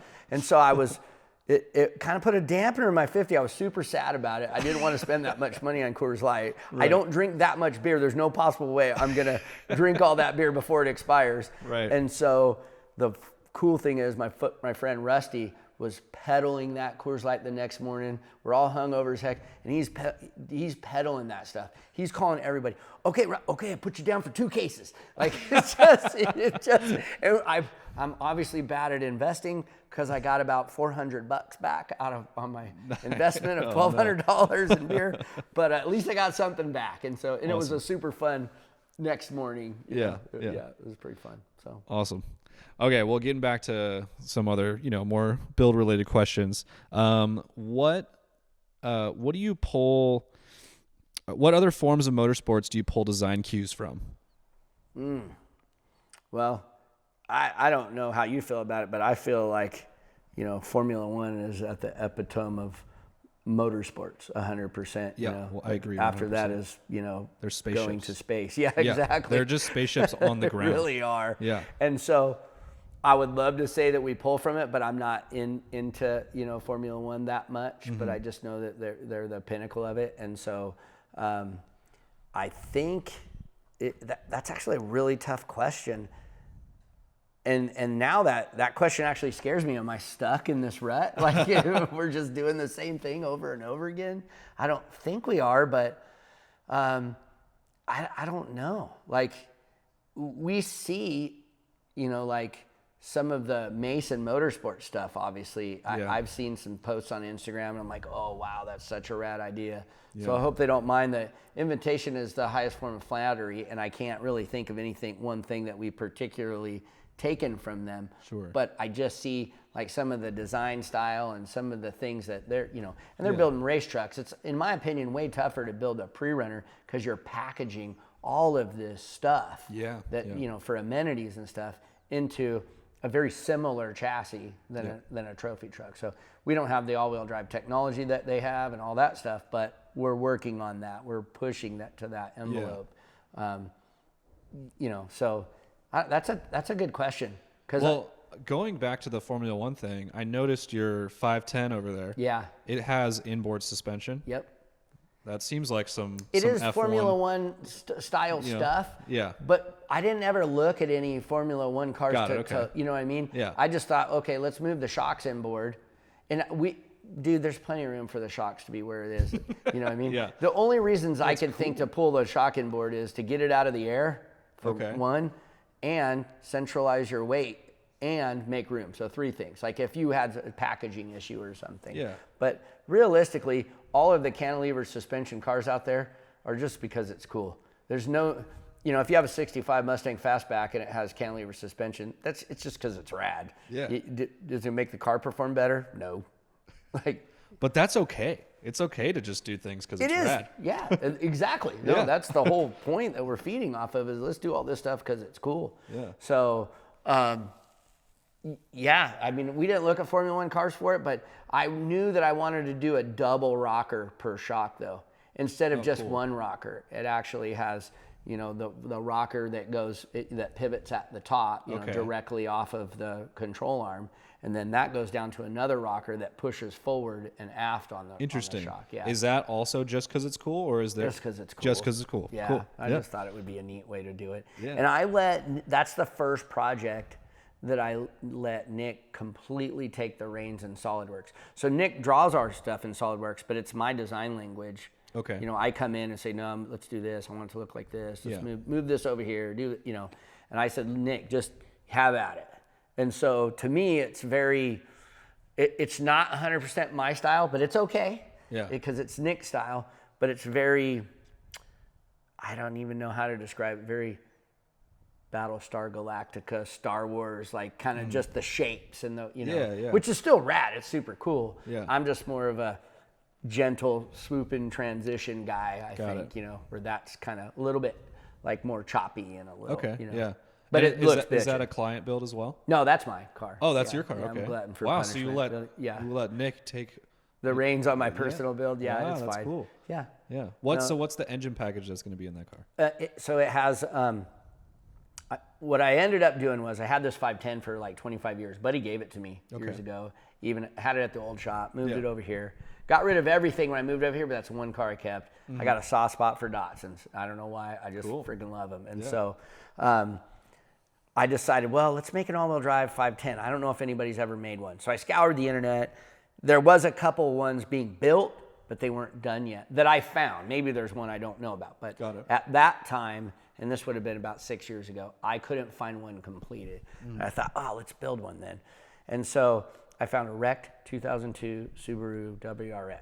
And I thought, okay, that's a pretty simple way to do it. I did look into some of the Nissan all-wheel drive stuff, but it was out of my budget range. Like, yeah, all the Skyline stuff is very expensive. Yeah, that makes sense. How rad would it be to keep it all Nissan for sure? But that would be very cool. Yeah, but I'm going off of economics strictly. You know, that's my driver on this particular car's economics. And so, other than the cool factor of it, and so, so I bought that, and then learned after I bought that car that it wasn't the right engine, it's not the right transmission, it's not the right rear end. You know, the R160 is pretty anemic. Okay. You know, it has the had the 5-speed, if I remember. It might have been a 6, but I'm pretty sure it was a 5-speed. You know, and had the 2.0 engine, which all that's fine, but I wanted more for it. And so then I turn around and I buy STI running gear. Okay. So 04 STI is the only one that has this bigger 6-speed and the R180 diff, but still uses my 2002 WRX outer hubs. Cool. So that all the CVs work with that. And I was trying to keep it so we could just order Subaru parts if we needed to. You know what I mean? Like if Subaru axles, stock length, you know, not getting all crazy and one-off weird stuff. And so then I started getting into the engine and learned, okay, well, you really need a 2.5. And if you're going to boost a bunch of, you know, if you're going to put a bunch of boost to it, you definitely need better bottom end and all, you know. And so I ended up having Crawford Performance build a 2.5 short block, everything new, cases, crank, rods, pistons. And then I took my 2.0 engine and the new 2.5 short block to a place called RPM in Huntington Beach. Okay. And he successfully endurance races these Subarus with 620 to the wheels, 630 to the wheels. Wow. Yeah. And he said, it'll last you. And I'm like, this is the guy. Yeah, this is the guy. And so I took that down and he built what he calls a hybrid, where it uses my 2.0 cylinder heads. Okay. On the 2.5 short block. So he ported the heads, did all his magic to the cylinder heads, and then I'm running the recommended turbo and wastegate and blow off valve that he wants me to run. And he said, yeah, for sure, you're going to make 620 to 640 to the wheels. And my goal is to have the car be 2,000 to 2,100 pounds ready to go. Yeah, wet, so that'll be ready to go. Insane power to weight ratio. Yes, yeah, we already did all the math on it. It's like faster than my 8-second Camaro, you know. Oh, that's awesome. Especially, it wouldn't be if I kept the trans in it, but I'm getting ready to order from X-Shift the kit for that transmission. It still uses your case and the differential. We'll upgrade the diff, but it becomes a full sequential transmission. Awesome. And I'm going to do Motec on that car for no lift up and down shifting. Really? Wow. Yeah. And so the fact that it'll be a sequential no lift Yeah. is where you gain 1/10 of a second per shift in the quarter mile. Wow. So that is awesome. Yeah. And are you building this to drag race or? Nope. Yeah. Okay. I was gonna say. But I just like it looks like, but yeah, that'll be cool. yeah. No, it's just nice bonus. Yeah, I mean, it's not even a drift car because you know I'm not going to do like a Corvette rack with gnarly steering angle and stuff like that. Sure. I just want something to go to rip around and go run some parts in, and if it fits in the passenger seat, and this thing's going to be raw. Cool. Like I'm doing a full skid plate and a diffuser underneath, but that's going to seal the bottom of the car. I'm not doing inner sheet metal. I'm going to close out the car. The body actually will come off. We'll be able to drive the car with the body off. Oh, cool. But I'm closing everything out, but it's all going to be aluminum. I'll do a steel firewall for safety, but that's going to Zeus fasten on. Every panel is going to Zeus fasten on. The body's just going to get powder coated, and I have this digital camo wrap. Nice. I can't say where I got it from, Okay. but civilians aren't supposed to have it. It's infrared and radar resistant. Nice. So that's kind of fun. Let's use that. Like, Yeah, that's let's awesome. put that on something. And so, yeah, it should just be like an animal of a street car. I call it the Porsche killer every time I awesome. Hashtag it on Instagram. I call it you're gonna go hashtag race Porsche killer. Jerry. in Yeah, his I car- thought his I heard he got 3RS? rid of his Porsche. Oh, really? Yeah. Jerry, what are you doing? Yeah, Jerry, come on. What's going on? When I dropped his truck off, I saw that thing. That was a badass car. Like, Yeah. wow. Yeah. Yeah, that I'm sure that can't hold a candle to I Jerry's mean, Porsche. But yeah, that one, you know, that still be one's a fun. little different. Yeah, that's a full race car street Yeah, legal. Yeah. Yeah. But yeah, I just want to go, you know, pick on some people that, you know, like That sounds Corvettes and awesome. Lamborghinis and Ferraris, because it will hurt those guys' feelings, I think, when Oh, it's yeah. done. Yeah. So that should be a good time. Yeah, with that power in to this weight, that's gonna boxy little shitty looking car. Nice. Yeah, that's so cool. Yeah. Do you pull design cues from other builders? I try guess not we were to. talking like a little Yeah, bit about no, Mason. I get that. Yeah. And I try not to. Man, I tell you what, this is a good topic. So stay in your lane. I tell myself that sometimes. And so the fact that we get all our information instantly nowadays is a dangerous thing. And so I found myself, especially about 2 years ago, maybe 3, looking at what other people were doing too much. Yeah.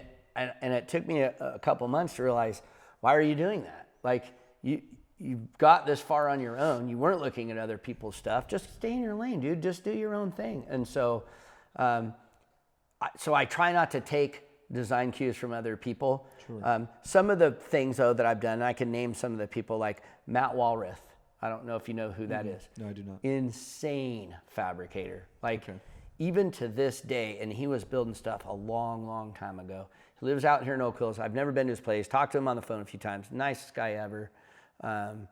But he is such an innovative guy. And so like the cam lock handle and tire cage thing on the back of the Ranger, and I've done it on a few other trucks too, that came from Matt Walrath. I didn't copy him verbatim because I'm going off of what I remember seeing like 15 years ago. Okay. And so, but I'm sure if Matt was to see it, and I've said on my Instagram posts where I got the idea from, because I always feel like giving credit where credit due is paramount. You have to do that. Sure. And so, so that and then the impact gun mount thing. Got it. Yeah, that's been a controversy a little bit on, who did it first, Yeah. Because Morgan has such a huge following. He's so freaking talented. It's insane. Yeah. And so there's a lot of guys that have done it and, tagged like Morgan did it first. Well, no, but I didn't even do it first. So I actually got it from a Herman Motorsports car. Damon Jeffries did it. And I don't know if it was Damon's idea, but I know that Craig Hall was drawing all the HMS cars back then. So it could have been from the mind of Craig Hall. I'm not sure. Yeah. So who knows exactly where, but what a rad idea. Like what a great way to stow your, Yeah. Yeah. I feel like at this point we can move on past the who was the, well, I mean, maybe, I don't know. Yeah, maybe, but it's also, it's all cool. Everybody can do it now, I don't know. And imitation's the highest form of flattery. Yeah. You know what I mean? Definitely. So I don't know. I think that, but I do look at other people's stuff and appreciate what they're doing for sure. Like there's so many talented guys out there. It's incredible. But yeah, I try to just stay in my lane, man. Like, do my thing. Well, there's like you were saying, there's such an overload of information at all times. It's incredible. Just streaming into your brain. Yep. And yeah, it is really, it's easy to get lost in the wave of information coming at you. Yeah. Yeah. Where do you see yourself as a builder in 5 years and then 10 years? Oh, so 5 years from now, with the new shop coming in, just being able to handle everything on the vehicle here under one roof, essentially, on this property. Yeah. Paint, upholstery, everything. Like the only thing I want to get him so bad, but he owns his own company, works for himself, but I want to hire Jack at Jack's Motorsports. I don't know if you heard of him. He's a wiring guy. I want to hire him so dang bad, but he lives in Huntington Beach. He works in Upland, Rialto area. Okay. And so there's just no way I can get him here, but he's just a wealth of hot rod knowledge, this dude, and he's a great wiring guy. So, so we'll probably still sub that out, but that for 5 years for us, that's where I'm seeing us being able to complete all the tasks necessary under one roof. Yeah. And it just gives me better control of the vehicle and the outcome of the vehicle and the quality of the vehicle. Absolutely. Yeah. Yeah. Yeah. Are you doing like all the upholstery here too? No, but that's No? what. But that would in my eventually- town. Yeah, Got it. Okay. Yeah, and so my plan is to have my upholstery guy rent a bay from me, so he can still run his business. But when we need there you something go. done, you got to stop what you're doing. The reasonable rent is backed by the fact that you need to stop what you're doing, do our stuff, and then go back to your stuff. Got it. And I've already talked to my upholstery guy about it, and it's rad because he doesn't have a sign out front. He's not. He just has clients that he does stuff for. He's not. It's not heavy traffic. Okay, not a got guy. it, yeah. And that's right up our alley for this area that we're in. Right. We don't have signs either. We're not. Yeah. It's like skunk works here. I want. Yeah. Key, Definitely. Yeah. Other than the helicopters landing in the yard, I want to keep it. I was going to say, I did see a video on your Instagram. There was a There's been 3 that helicopter. have landed here, Yeah. Yeah, it's not So- very low key, but Yeah, but we try. Yeah. If people drive by and wonder what we do here, we're achieving our goal. Like that, good. Yeah. Yeah. Awesome. What is your most used tool in the shop? Oh, wow. Man, I would have to say, and I'm not even doing a plug here. Okay. but I kind of am because they're so good to us. But ultimately, I'm not. How the heck do we live without it? The frickin' Ameribraid, that belt sander. Holy crap, dude. That's awesome. We Yeah. all say, like at least once a week, how do we live without this thing? This thing's amazing. It's just versatile and just, Yeah. it goes horizontal, vertical, got all kinds of plates. It's just badass. Oh, machine. yeah.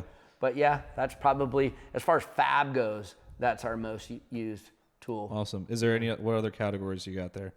Oh man, I don't know. Like, obviously our boxes are just going out of control, constantly turning wrenches and stuff like that. But I would have to say we did get the new Dynasty welder. Oh, okay. Holy moly, dude! That thing is such a badass piece of machinery. That's awesome. Yeah. What are the features on that thing? What Just the what does it allow you to do? pulse width, like Okay. yeah, it's just, dude, it's such a cool machine. Like it's infinite what it can do. And also, when the shop was wired, I gave the specifics of what we were operating with and doing. But if we weld anything thicker than 1/4 inch aluminum for more than 10 minutes, it's tripping breakers. Really? Yeah, Okay. but with the inverter technology of the Dynasty, it can go forever. Awesome. It just doesn't pull that much amperage, so That's great. It's pretty rad. That's Yeah. sick. Yeah. I like that. What impact do you hope to leave on the industry? I don't know. As you become older, you think of these things more and more. Sure, yeah. You know what I mean? And so, I don't know. If people can just get anything positive from what we're doing, you know what I mean? I think that's the ultimate goal. You know what I mean? Like Yeah. and I like to help people. I don't mind when people call me and I try to answer every DM I have, every question. Sometimes I'll just give the guy my number. Just give me a call, man. This is too much for DMs. I mean, and so I'm just hoping that we had some sort of positive impact on the car community in some way, shape, or form, like nobody wants to be forgotten, probably, that's kind of a weird thing. And I think that the shop will go on, me and Nick have already talked about him taking over someday when I want to retire. And so it'd be rad to see RJ Fabrication keep going. Yeah. But ultimately, who knows? And so, I don't know, just be good to look back on it and go, okay, or have people say, yeah, that dude had some rad ideas and he shared a lot of cool, ideas and content with us. So, Yeah. yeah. Awesome. Yeah. That's great.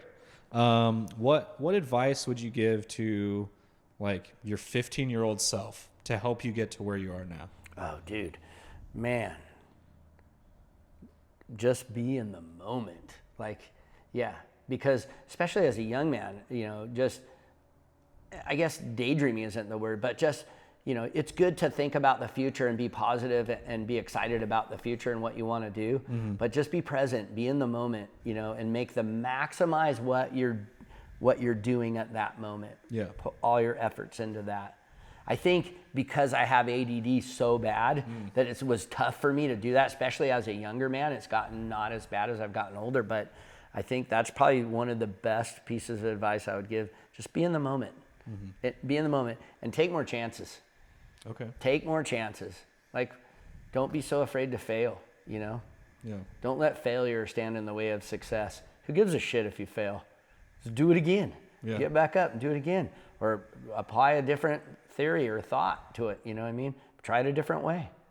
And so, yeah, that's probably my best advice for my 15-year-old self. All right. Yeah. Well, I guess speaking of younger generation, you have kids? Yeah, I have one. One? Son's 30. A son? Yeah. Awesome. 13? 30. 30. 30. Oh, well, yeah. Awesome. How's he doing? What do you? Did the apple fall far from the tree, or? Yeah. He did. No, I'm not trying to paint a bad picture. He's a rad kid. He's a rad guy. He's very successful. He has zero interest in what I do. Okay. And always has. He likes riding with me, but he won't drive any of it. Really? And I've offered everything I've ever owned. You want to take this out? No. You know. Wow. And growing up, maybe I scared him too much. Growing up, I told him, I said, hey, I literally copied the keys and drove every vehicle that your grandpa owned when I was a kid. Like even the motorhome. Like I drove it all. I said, but my cars will kill you. Like, you take the Camaro out, you start goofing off. Yeah. The thing, I think back then when he was a kid, it was making like 800 horsepower. I said, this thing will kill you, dude. Like and so he never did. And I don't think that was just, I probably didn't scare him, but he was kind of a little bit of a goody-goody anyways, which is okay with me. Like he just didn't get in a lot of trouble, and I did when I was a kid. And so my parents were pissed because they were like, payback's supposed to be a bitch and you were getting no payback. Like, I don't even understand. Yeah. And so, but he works for his stepfather. So he went to school for business marketing, and he came back from school and he tried for a year to get in with some companies, and it was just a very difficult thing. I actually hooked him up with Kicker Audio. Oh, cool. But he didn't want to work for Kicker Audio. And it made me sad because it just reinforced he just has zero interest in this industry, which is fine. I never wanted to force him to do something that I liked. Sure. And, but so after a year, his stepdad's a rad guy. The guy's name's Tom, and he owns a massive lighting company. And he said, hey, I gave you a year. You're going to come work for me.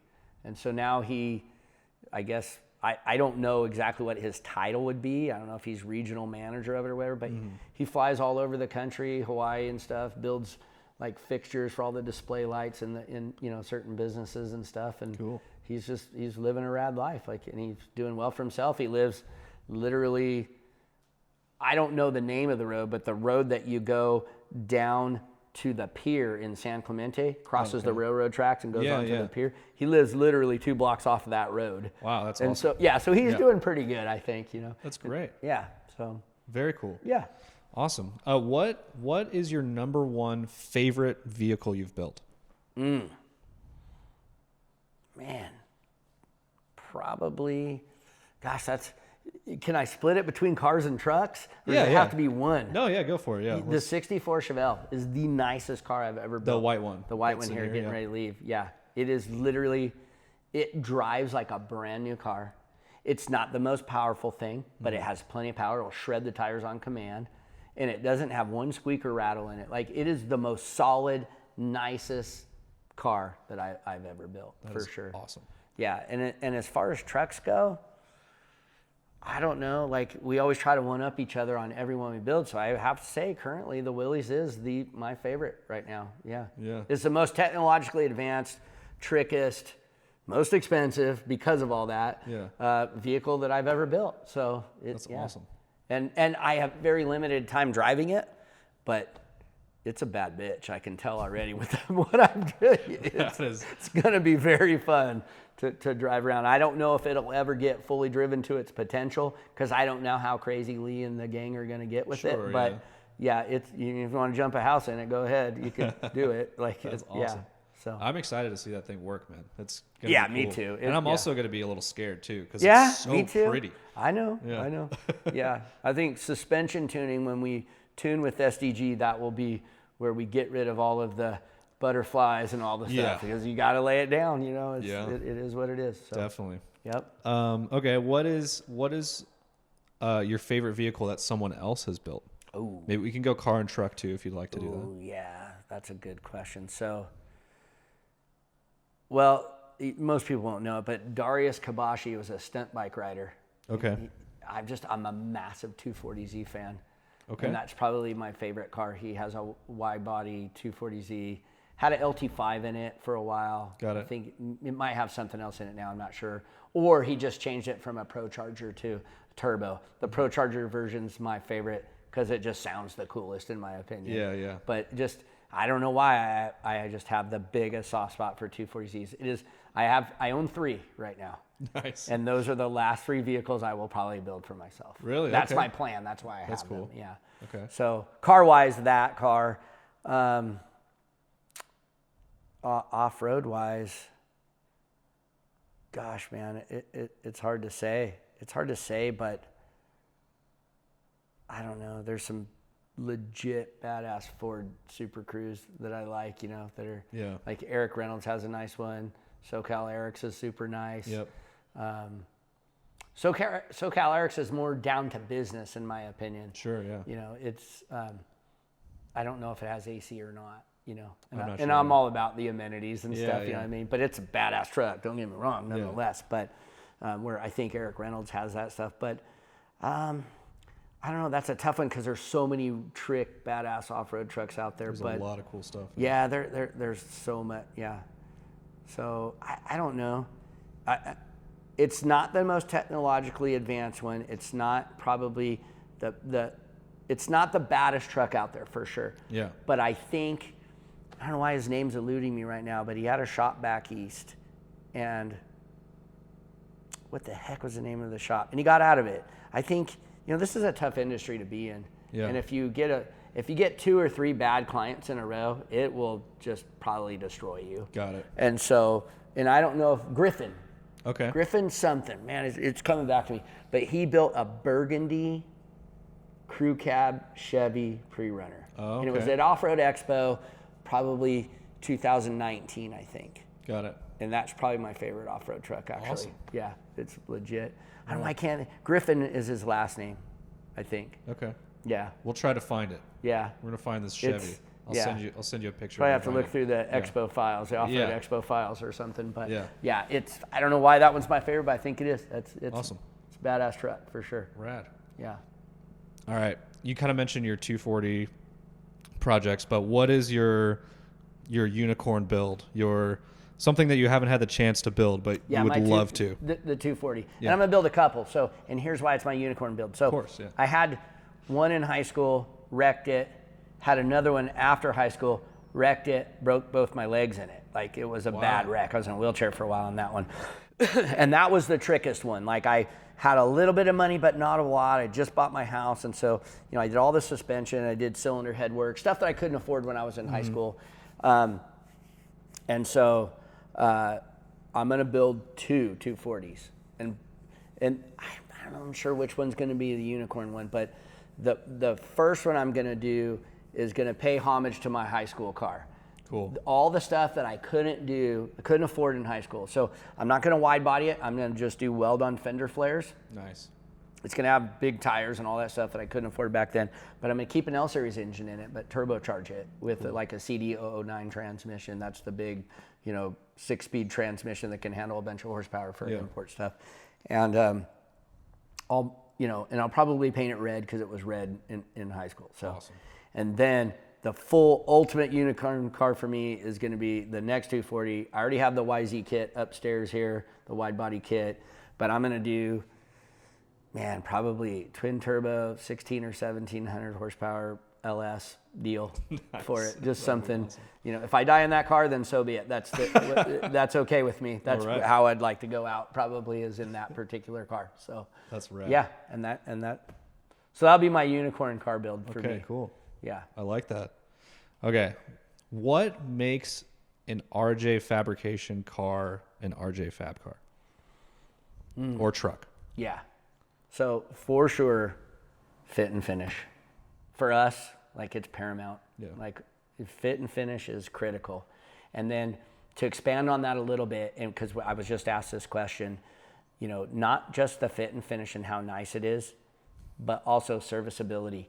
We are putting so much R&D and effort into making sure that, like the Willys, most people don't know, literally every liquid system on it has a dry brake. You can pull the intercools out without spilling a drop. You can pull all the brake system out without spilling a drop. Wow. Yeah, because it's such a tight packaged vehicle that you have to remove stuff to work on certain things. And we just thought, okay, let's make this as easy as we possibly can. So that's very cool. Yeah, it's just a trick way to do stuff. That's another thing I want to touch base on. Technology is so amazing right now. Like, it's a good time to build stuff. You know, some of the technology we think is so rad was 60 years ago in aerospace, and we just kind of finally trickled down to us or became attainable, you know, to us. Yeah.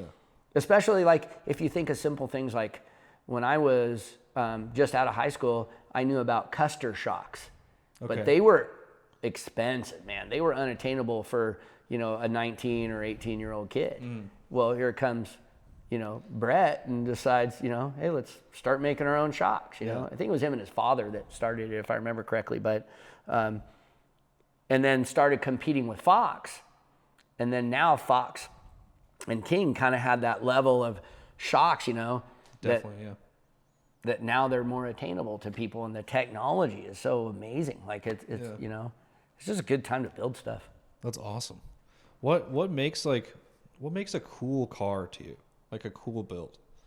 Yeah. What elements make a cool car? Just for me, the coolness is like if you go look at a brand new Porsche, it's a cool car. It's badass, but it doesn't hold the value to me of a car being built by somebody, custom built. That's to me what makes a cool car. And it may not even be something that I like, but man, I sure can appreciate the cool factor of a guy doing his best that he can do, whether it's he works in a professional shop or works out of his garage, doesn't matter.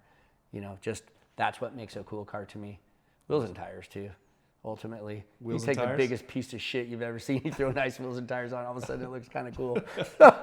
Lower it a little bit, it certainly looks cool. Oh, you know? Definitely. But yeah, I just think that's kind of what makes a cool car to me is no matter what it is, if a guy's modifying it and doing what he wants to do to it under his own terms.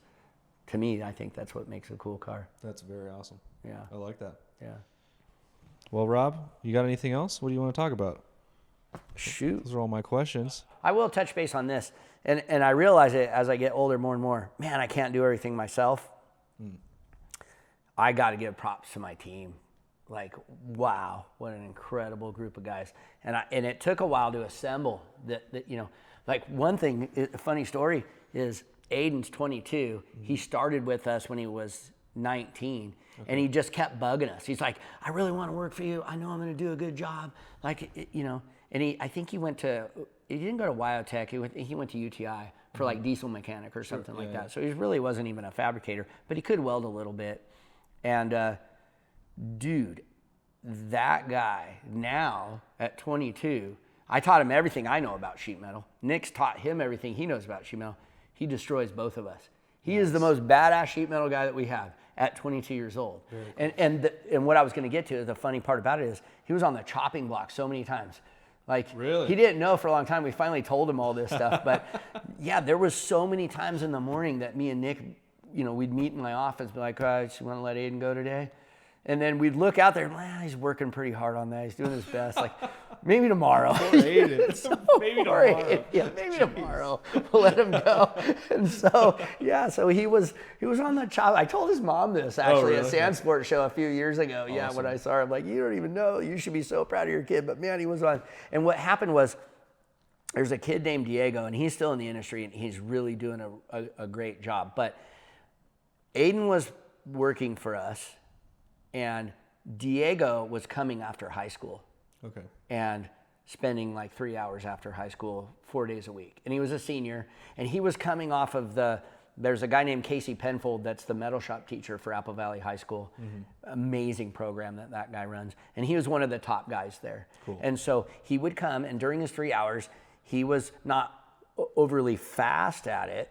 He was not overly proficient, but he was so particular about what he was doing, and it was clean, and it was nice, and the end result was very usable for us. Cool. And so, so we thought, okay, this is going to be our guy. Like, this is our guy. And so he graduated. So now we have Diego and Aiden. Mm-hmm. They're only about a year apart from each other age-wise. And Aiden is on the chopping block. Like, he's just not getting it. He's not, you know what I mean? Yeah. And we're just like, oh, man, I guess we're going to let Aiden, go and we'll bring Diego on full time. And so when Diego came in after he graduated high school, something happened and he locked up, like his creativity locked up. Like he just went into lockup mode somehow. I think there was too much pressure on him. The 3 hours a day wasn't really too much pressure. Right. And then the full day and like, okay, now you're in it, bro. We need this done by the end of the day. We got to have this. And tomorrow you're going to do this. And I think it was too much for him to handle, right out of the gate. Yeah. And so we ended up, and then right at the same time that we were noticing that, something clicked like a light in Aiden, and he started just kicking ass and doing good. And I'm just like, holy crap, what, so we ended up letting Diego go. And I didn't let him go. I actually called around because he's an insanely good TIG welder and still was. He just, the tasks, he wasn't completing the tasks in a timely manner. Yeah. And so I called around and I got him in with Alan at Dracart, actually. Oh, cool. And so he started working for Alan. So I actually placed him. I let him go, but I also placed him because I felt bad. I didn't want him to not have work and stuff. And so, and then we, kept Aiden on, and it worked out super good. So, yeah. So what does it take to run the shop right now? How many guys do you have working there? 3. 3 guys. 3 guys okay. plus me. Okay. Yeah. And we really need another killer journeyman badass fabricator. And I don't know why I can't find one right now. I can't. Like all the badass fabricators, I think the world knows these dudes are talented. Yeah. Let's treat them good. Yeah. Let's pay them good because they're hard to find. And so, and I'm in an area where it's a difficult commute, in my opinion. Yeah. We don't have a large pool of talented fabricators to pull from up here. And so, Nick drives from Riverside every day. Wow. And he's one of those few people in the world that enjoy the drive. He said, it's my meditation time. It doesn't bother me.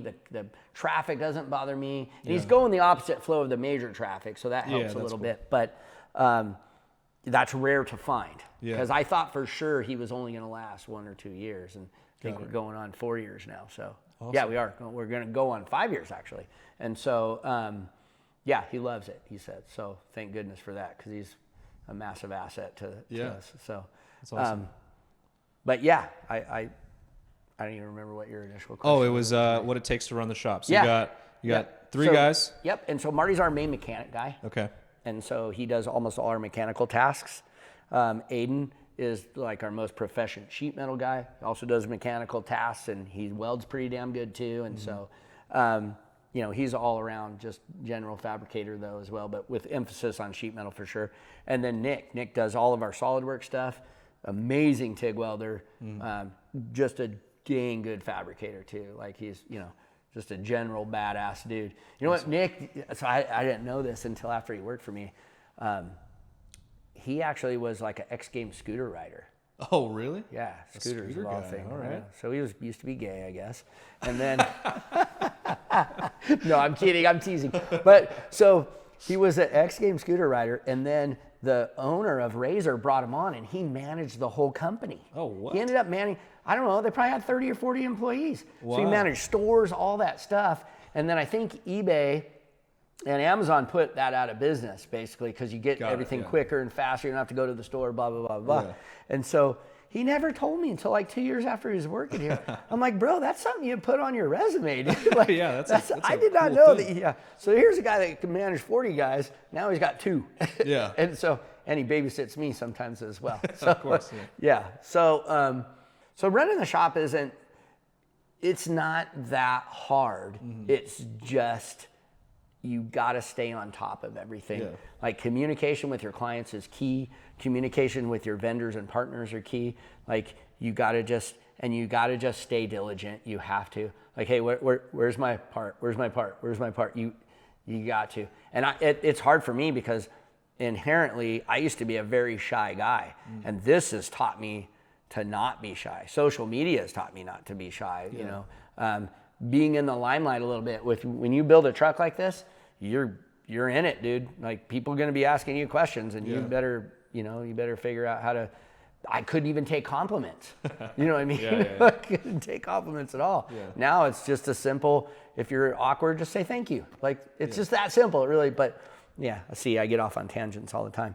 But running the shop, ultimately, it's just staying diligent, trying to keep these guys busy, keep the flow going, and then if I can slip a little bit of work in myself, then that's just the icing on top of the cake, because it seems like day-to-days are, I go out with the best of intention every morning.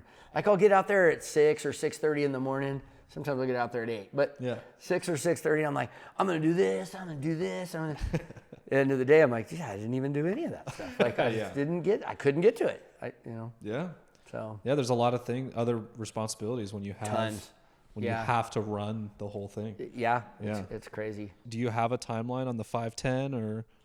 We're thinking of pushing it hard on it and getting it into SEMA this next year. Cool. Because I think we have secured a spot in Toyo Tread Pass if we want it, which is the spot for it. Absolutely. Yeah. I would love to see it there. That'd be great. So that would be rad.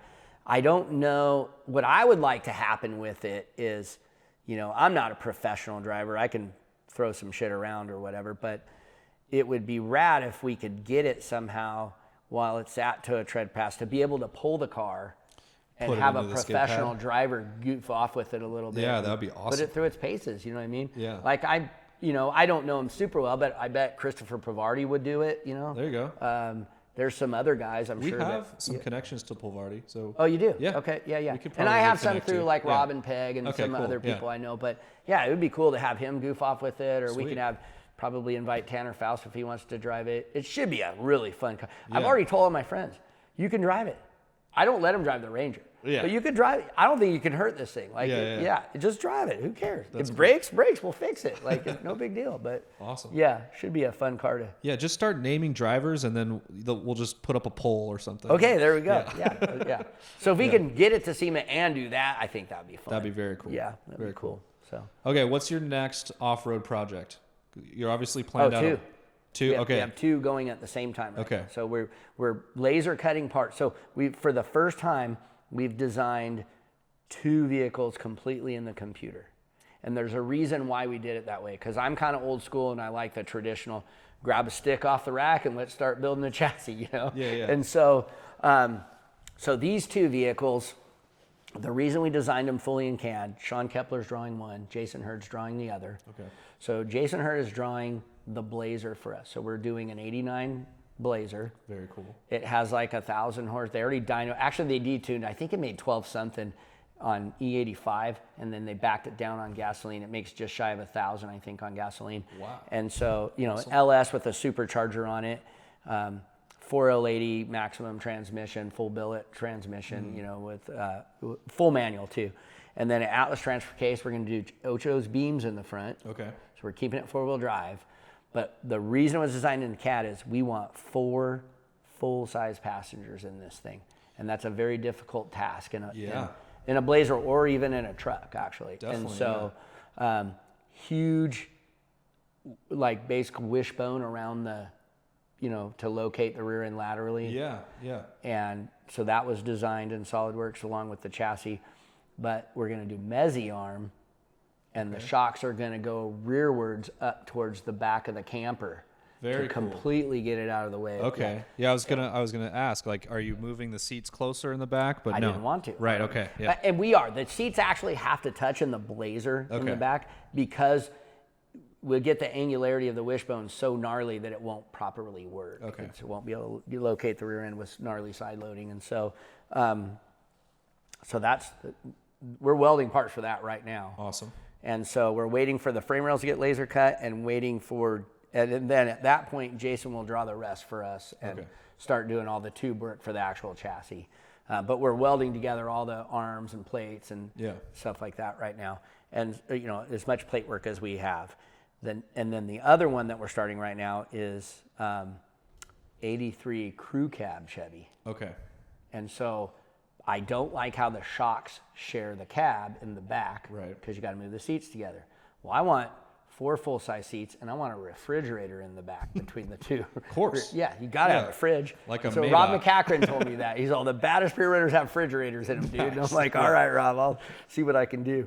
And so, but then, so to move and that one's getting GM's new ZZ632 crate engine, that 1,000 horsepower crate engine. So I'm super excited about that. That's that one has a Triton engineering front end, but with portals and okay. swing steer instead of the rack and pinion. Okay. So I'm excited about that portion of it. So we're keeping it 4-wheel drive. Another billet, 4L80 with, all, reed case, billet, internals, and, full manual. And then, so for the shocks, to get them out of the cab, the shocks are horizontal with the back of the bed, actually. And we have a big bell crank arm, half aluminum, half chromoly. Wow. So that's going to be awesome. Yeah. Both trucks with sway bars in the, in the mezzi arm and then the bell crank arms. Yeah. That'll be cool. That's very cool. Plus, the other rad thing that is a byproduct of trying to make more room in the cab is now you're putting all that static weight on the back of the truck. So I really feel like both these trucks are going to be in the 60% on the back end range, which is badass. They're going to work very, very well. That's awesome. Tons of power, tons of traction, tons of travel. You know what I mean? That's going to be so I'm super excited about these next two vehicles that we're building. Timelines for those, I mean, you can't seem to get a truck done in 2 years. Got it. If you did, I don't even know what kind of crew you got going on, or but so I don't know what the budget's going to be for the guy with the Blazer. I know he's probably good through the whole chassis roller. I don't know if we're gonna have to stop on it or not. And then I think that the crew cab truck, will probably push the whole way through.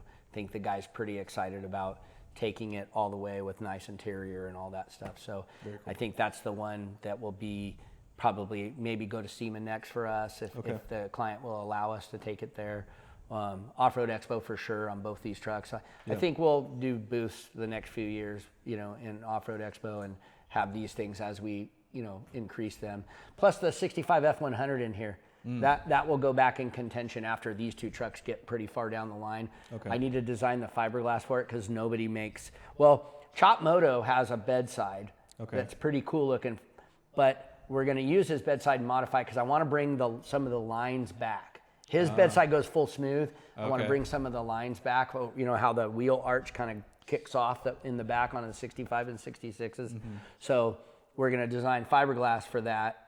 And then we just got to wire it and paint it, and that thing's done. So, awesome. That might make, it won't make Expo probably next year, but maybe the year after that or something. But sweet. So technically we got 3 trucks in contention right now that we're doing. Very cool. So, That's and awesome. Cool trucks, like rad trucks. And I say that thing looks awesome back there. Yeah, and I say the Willys is my favorite, but I think when we're done with the 65, that might end up being my favorite. Okay. Is it going to have a fridge in it? No fridge. It's just a standard cab. Sorry, so, Rob. Yeah, I know. Maybe we can put one in the trunk. Yeah. So awesome. But yeah. Dude, thank you so much for doing this. My pleasure. This is awesome. Yeah, my pleasure. We love everything you are doing, and we're so happy that you were able to get a jack on one of your builds, and it was amazing. It's awesome. We appreciate what you guys do because you guys are constantly thinking outside the box of, it's like us with serviceability. Okay, how can we help these guys push uniballs out or bleed brakes better or whatever product? You guys just have amazing products, you know what I mean? Like super well thought out, products to help us do what we do more proficiently. We're trying to make it easier. Way easier. Yeah. Definitely. Yeah. Well, thank you so much. Where can people find you? Rob RJ Fab on Instagram, awesome. Rob RJ Fab on YouTube, and I guess that's my 2 main platforms. All right. So, yeah. Well, thank you so much. We have a website, but it's an informational site only. It doesn't. Okay. It's not. The reason I like Instagram is it's interactive. Even YouTube, you can make a comment and drop a question or something, and I usually answer all the questions on that. So awesome. Well, thank you so much. Appreciate it. Heck yeah. Right on. Have a good one. All right, man.